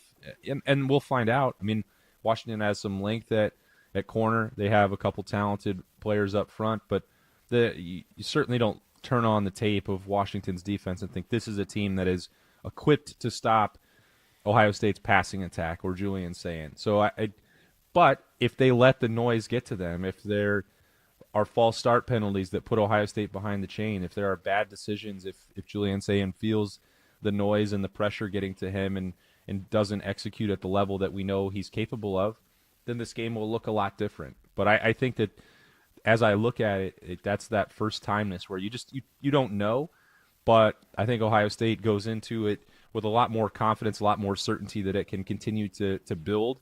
And as it mentioned, coming out of that Texas game, you can ask a lot more of him than they anticipated before week one. Now there's, you know, another month's time between that debut and this road debut, and since then Ohio State has not seen anything I think that would tell them Julian Sayin won't be ready for the moment. His daily podcast with Jeremy Birmingham, The Beat with Austin and Berm, now available on 10 TV Plus app or wherever you get your podcast. Go check that out. Based on what you know, your experience in covering this Ohio State football team and covering Ryan Day, going into this environment, as stated, it will be definitely different for Julian Sayin and for a lot of members on this team. Do you think it's more likely that Ryan Day is conservative with the Ohio State offense? I should say Ryan Day because I know that obviously the play calling is not necessarily on his plate. Hartline does a lot of it. But do you think Ohio State is more likely to be conservative early on with their play calling offensively or aggressive? I think it doesn't necessarily have to be one or the other. Because I think there's a notion aggressive or aggressively conservative. Yeah, I guess that's the part where I'm trying to get to the right approach, because I think there's a perception that conservative means leaning on the rushing attack, not putting the ball in the air to try and avoid some of those big mistakes, and I don't think that will be the approach. Now, I don't think that means nothing but 4 vertical routes and deep shots on every play, but Ohio State can also run a conservative passing attack, a relatively quote-unquote conservative passing attack with, short to intermediate routes and screens and those things that put Julian Sayan's arm talent in a position that, like, maybe that's the better identity for this team, is leaning on, which doesn't sound like that crazy of an idea to me, leaning on Jeremiah Smith and Carnell Tate and a 5-star quarterback, then complementing that with Max Clare and Brandon Ennis, and then building a rushing attack off that. It sounds like a pretty good idea to me in theory. But I think that this is a team that can and probably will ultimately throw to set up the run. And that doesn't generally look that conservative. If you throw 60 to 65% of the time, most evaluations aren't going to tell you that that's a conservative game plan, but it may not be, 15 throws deep down the field. Pedal to the metal may not be the no huddle, fully up tempo, Tito. Like that, they might not do some of that stuff that we would see in other settings, or where it might be easier to execute that stuff at home when the communication is simplified. So there could be an opportunity where Ohio State is more methodical with its approach and taking time and huddling and making sure that everyone is on the same page. But I don't think that they'll go into this game buttoned down and trying to run on first down and run on second down, and then if it's 3rd and 6, then you finally dip into the playbook and throw to Jeremiah. Like, I think that this team will throw on first down. They will be quote unquote aggressive with their play calling because they have to. That's what suits their skill set, and you can't I don't think you should play this game in fear of Washington's defense, because they're not equipped talent wise to slow down the Buckeyes. Over under 5.5 catches for Jeremiah. Over. Yeah. Oh, I mean, hammer the over. We've seen, and I think I don't want to. Sometimes we can be too reactive to the most recent piece of data we've got, Bob. But Carnell and JJ had 18 targets against Ohio. I think that there is, for all of this discussion about Brian Hartline and play calling, and he's not going to force things with in favor of the wide receivers, the passing attack, just because that's where his background is, that he knows he's got to establish a running game. He also knows that great receivers, and Ohio State has 2 proven great receivers, they need a ton of targets. They need the football in their hand. They need to make plays. So I don't think there's going to be another game this year like Texas where you'd see, and maybe teams will force this to happen at some point and put multiple defenders on JJ on every play. I just don't think you can afford to do that with Carnell and then Brandon Ennis, who didn't get a target in the Ohio game, but I don't think that will happen again either this year. Max Clare, same deal. Will Kazmarek. You want to spread the football around, and all those guys are capable of being involved, but I don't think there will be another game this year where Jeremiah Smith doesn't get 10 targets. And if you throw it to him 10 times, most weeks you're going to get 10 catches. So I know there were a couple drops in the opener. He's had another one, I believe, this year, which out of character for him, which will motivate him. Maybe he's got a new chip on his shoulder, Bob. But, talking about getting that guy, especially against this Washington secondary, to 6 catches seems like a no-brainer to me. So I would smash the over. We'll get you out here on this one. Give us your prediction for the game on Saturday. Yeah. Yeah, I think that, you guys can tell about where I land on this. When Ryan Day was talking about an absolute battle and he called it everything but a matchup game, he was very complimentary of the challenge that Washington can pose, again, mostly on offense. They know that they're in for the travel wear and tear, and they know that it's going to be loud at 12:30 Pacific time on Saturday. So Washington is very capable of providing a real test for Ohio State. But their defense, I am quite skeptical of their ability to stop Ohio State. And I just think for as good as Damon Williams is, there's been a lot of success, even pre-Matt Patricia, but also the fact that he's had 2 opportunities to game plan for quarterbacks who can use their legs already this season, and we've seen about what that looks like with Arvell Reese flying around as a spy and Caden Curry being a monster there and Caden McDonald blowing things up in the middle of the defensive line. I think that they'll make some plays. Damon Williams is very good. I don't think they're going to make enough to beat Ohio State, so I've got the Buckeyes winning this one 34-16. There we go. Austin, thanks for the time, buddy. Safe travels. We'll talk again next week.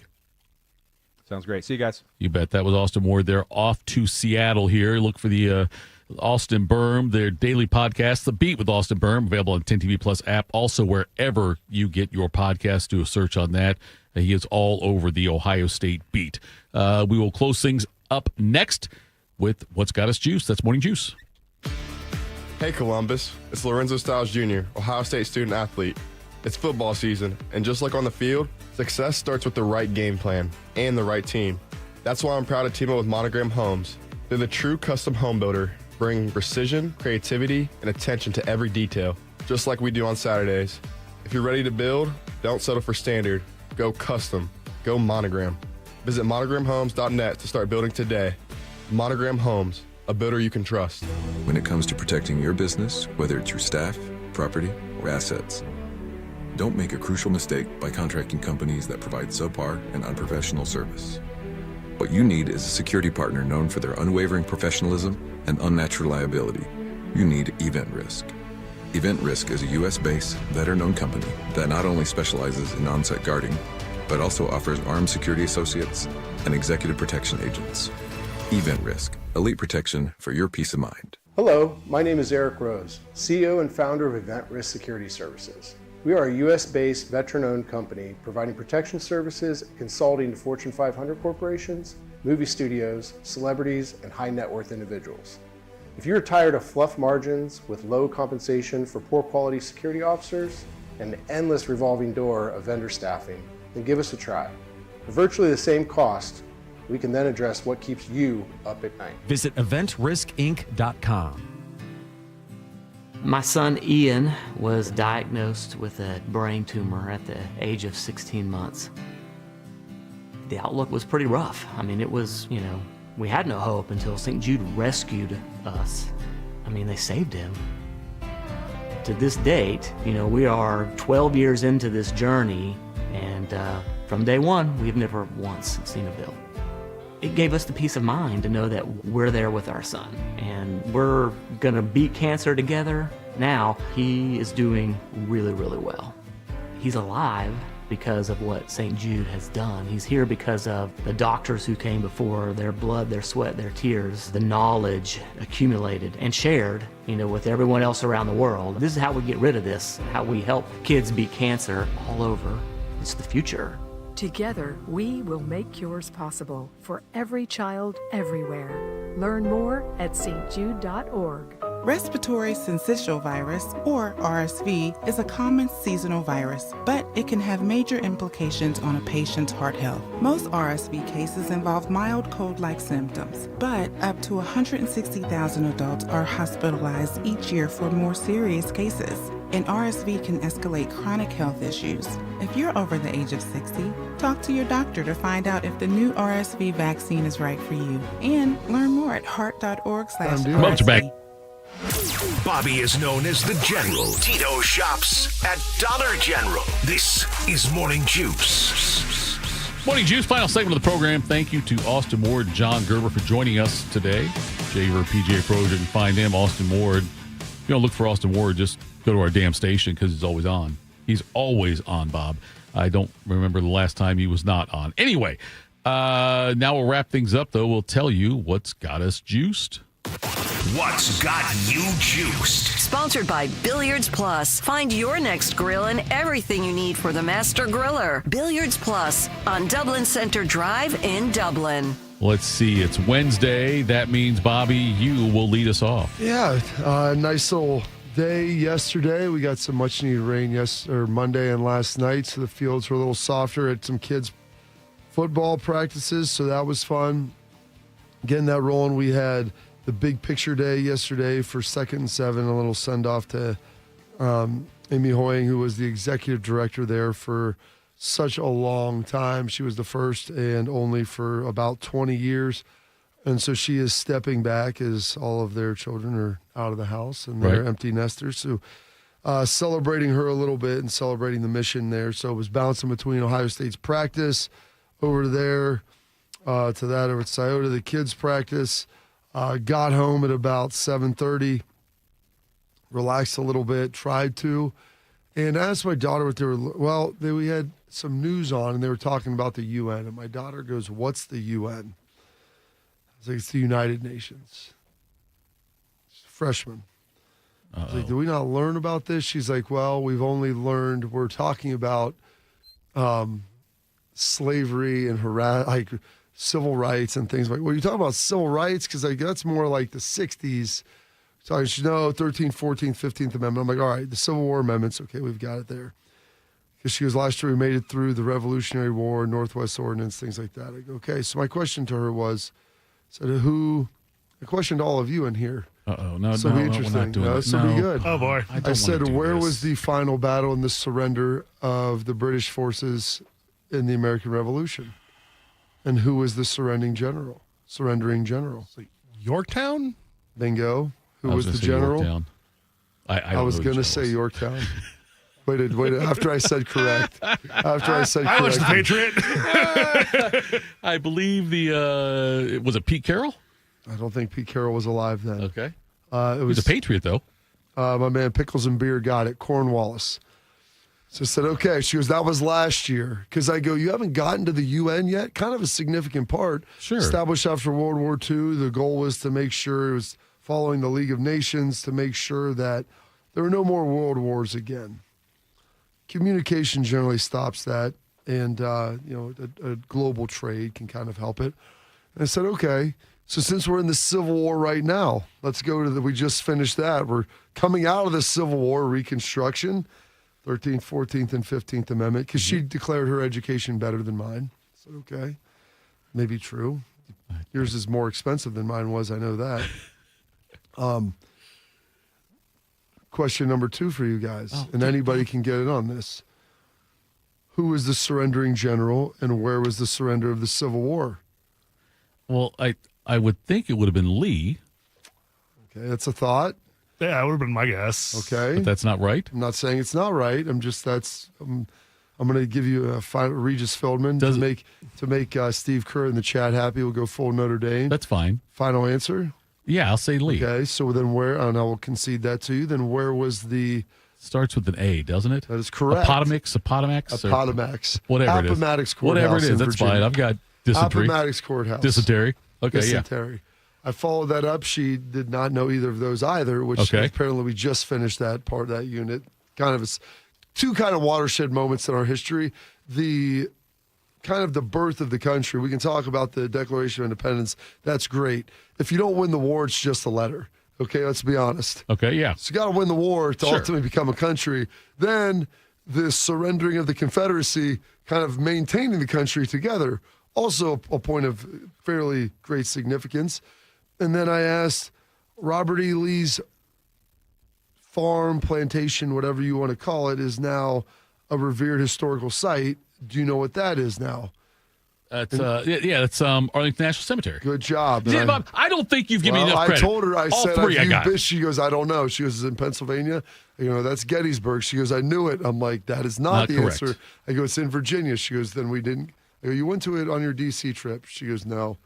I go, did you go to the place where they did the changing of the guard? Yeah. Yeah, I was there. She goes, I was in Washington. I go, it was on the other side of the river. She goes, we never crossed the river. I go, you did, because it's in Virginia. So I hate to tell you that. So hopefully, if she remembered any one of those three things, I would be very happy about that. But I'm very concerned as to what they're learning in history class as to what's going on. Because we're to the freshmen, she's like, I go, you've been to school now for 11, or I guess it's not 11, 10 years, 10-ish, kindergarten, and we're in the 10th. We haven't gotten to any of this yet. I mean, she goes, well, there's been a lot more history that's happened since you were growing up. I go, you haven't even gotten to that part yet. Right. They're not making new old history. You're making present history, okay? It wasn't like you were trying to get 9/11 crammed in there. We didn't have that to talk about. That happened while I was in high school. You made a lot of great points there, Bob. I made a lot. It's me and Costanza. But I'm just saying... Points. I honestly don't think I'm getting the proper credit for being able to pull that out of my ass. Hippopotamus? Whatever it was. I said it over today. The hippopotamus? Yes. Okay, look, I did, because I didn't pronounce it right doesn't mean I got it wrong. Sounded like Rob I spelled Schneider it right and from my Big mouth. Daddy. Hippopotamus? I spelled it right from my mouth. I just didn't pronounce it right. Know what that even means? Apotemics. Okay, that's what it was. Just like the dysentery thing. Yeah. I got it right. Yes, I got Lee. I got our National Cemetery correct. I got the apothecary thing right. I got all that. Apothecary, that's right. Nailed it all. Then you jumped on Nate's answer of. I was going to say the same thing when he said Yorktown. Yorktown, which he got that. Which say the same I don't thing. care where you garner your information, whether it's from a movie or wherever. Just make sure you're watching movies that are semi-historically accurate, at least on the bigger points, and then we'll be good. Like Batman. Like Batman, yes. Like Independence Day when we fight the aliens. Exactly. Won that one too, didn't we? We won that one, exactly. That was a big deal. Randy Quaid was the one who they surrendered to. Randy Quaid. Wasn't so much as a surrender as just an explosion. Whatever. It was more of a sacrifice, a martyrdom, if you will. Like he went down with the country. Yes, he did. So good for him. Kind of akin to William Wallace in Braveheart. Very thing. Similar with that. Who does he say in the words of? I can't think of who he references. Up yours. In the words of. The generation. My generation. My generation. Yeah. Okay. I didn't know what. Yours. I didn't know if you had someone famous tied to that. Yeah. So that's got a little negative juice. The positive juice today is since there's no football on, I'm going to finish up the Charlie Sheen documentary tonight. So I'm excited. So it's positive. You're going to watch the Charlie Sheen documentary. I finished up with him breaking out of rehab and having his limo driver throw some drugs over top of the wall. Him going to see Slash. Actually, him going to see Slash before he actually went to rehab and just going on like a 4-day bender where he did not sleep at all. Yeah. Smart. Banging 7-gram rocks and finishing them. Tell you what, he described crack cocaine as a hell of a thing. Yeah, it sounds like it. His description was very graphic and it sounded fantastic. So, I don't know. But we're not encouraging it. Not encouraging any of that. He said it was a watershed moment in his life, both probably on the positive and the negative. I'm excited to finish that up today. Nate, what's got Schlegs juiced? The second mile absolutely sucked. I'm not going to lie to you. One, I didn't like the first mile, but I ran it in less than 10, which kind of shocked me. And then the last mile, I have no clue how long that took me. It took me a long time. Took me a long time. Schlegs running his 2 miles there. It's fantastic. What's got you juiced, Nate? I had a wonderful vacation over the weekend, getting to see a bunch of great bands, and even better. How was that up in Chicago? It was a whole lot of fun. I saw probably 30 bands over the course of the weekend, and even better, I got to come back to the entire computer system being different.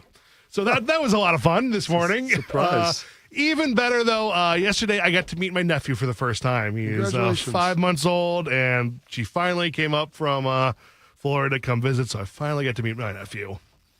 Congratulations. That's Thank you. fantastic. That's pretty cool, yes. What was your favorite band up there? Who had the best performance? Jack White or James were by far the two best performances of the weekend. Nice.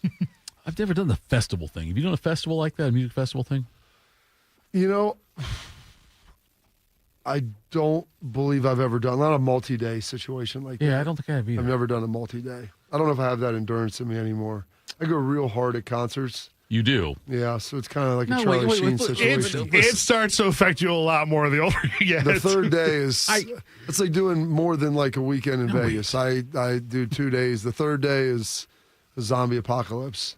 I believe when Springsteen was here last time, you were in a suite. Yes. You don't go hard in a suite. What are you talking about?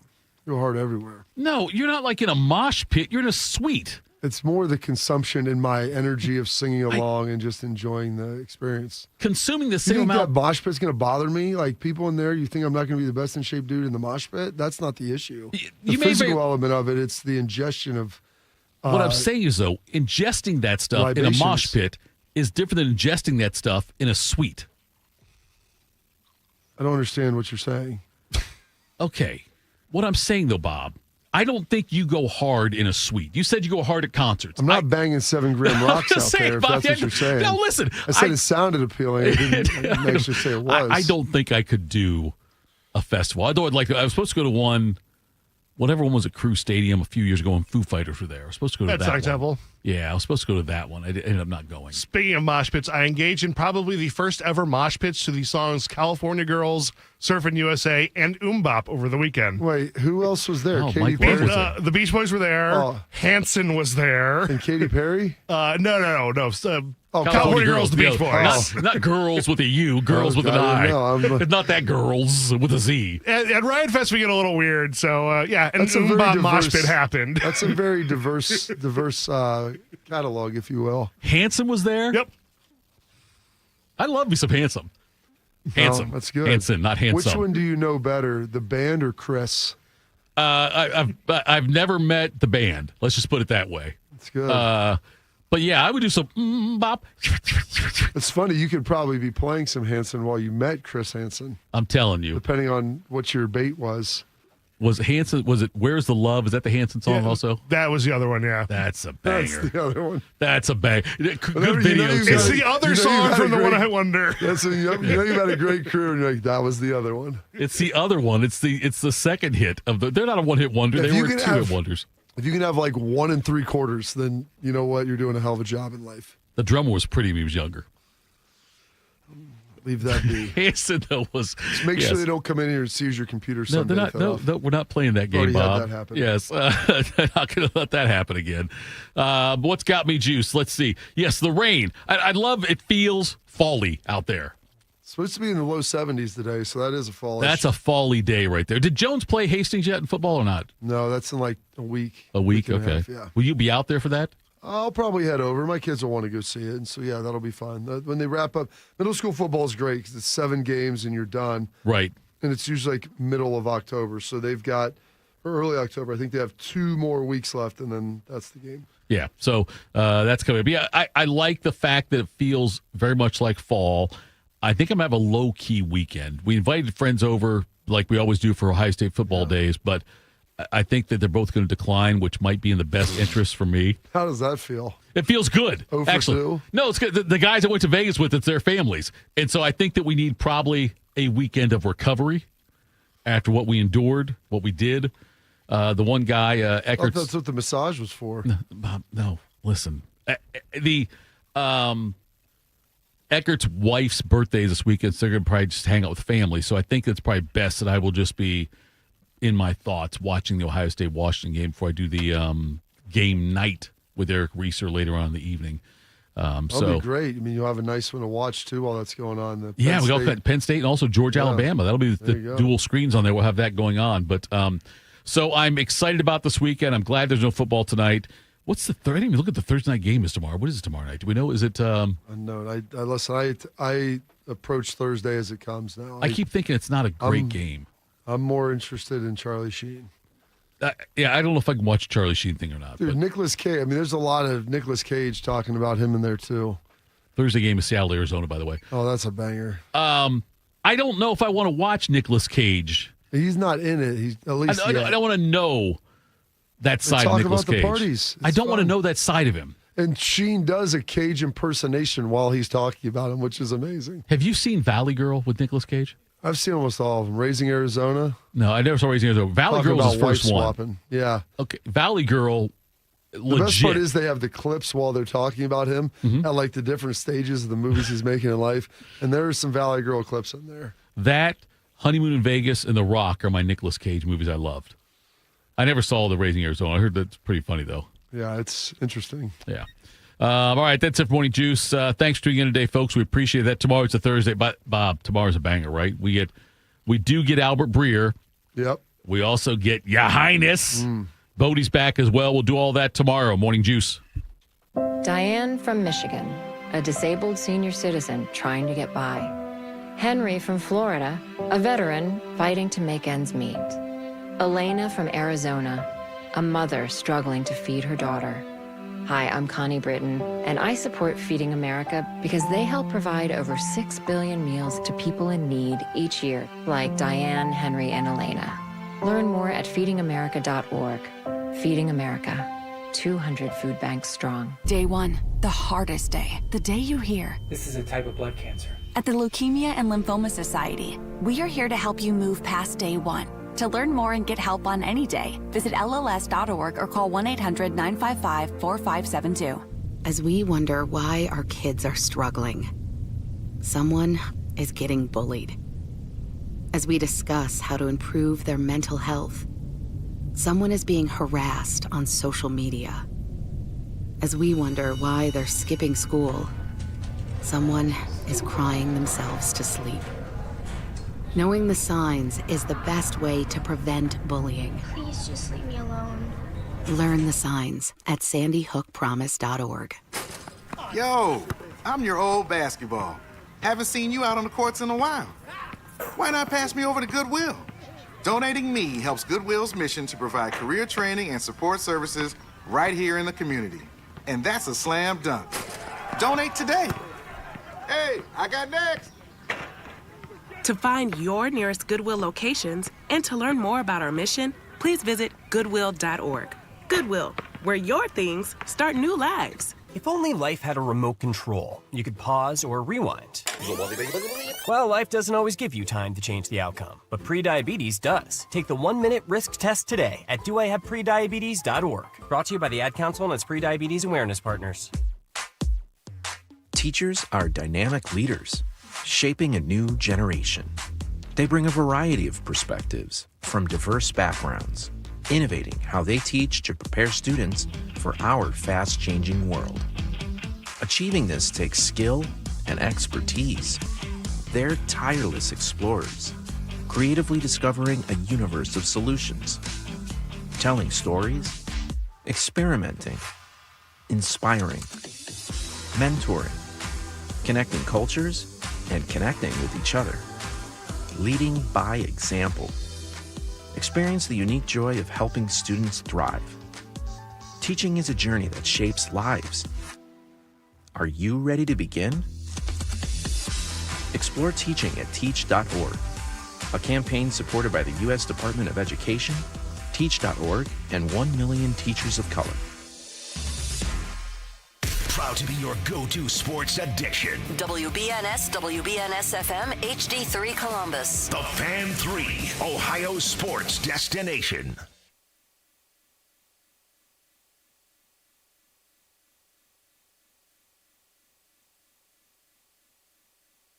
Dad, don't forget about me, the dogster. Sponsored by BetMGM. Make it legend. Wait for it. Jerry. Download the app today. Please gamble responsibly. And we're off. It is a Daily Tip on the BetMGM Network. Good morning. Great to be with you as we are live across the country from 6 a.m. to 9 a.m. in the East. I'm Michael Jenkins. She is Chelsea Messenger. Coming up, how about a preview of the Ryder Cup? We're going to bring in our good friend Doug Bell, who is covering the event for PGA Tour Radio. That's followed by another great guest at 8:20 as we talk NFL and the showdown between Penn State and Oregon with former Nittany Lion Michael Robinson. And yes, Best Bets and the Dogster at 8:40. Welcome to our audience on Stadium. As we always stream our final hour, you can do that by downloading the Bally Sports Live app or going to BallySportsLive.com. And right into our first guest we go. We love Doug Bell here on the show. Does play-by-play for PGA Tour Radio, and he is covering the Ryder Cup this week, which begins on Friday. Doug, good morning. Always great to talk to you. And let me begin with an obvious question, which is, did Keegan Bradley make the right call in not playing here? Well, Michael, Chelsea,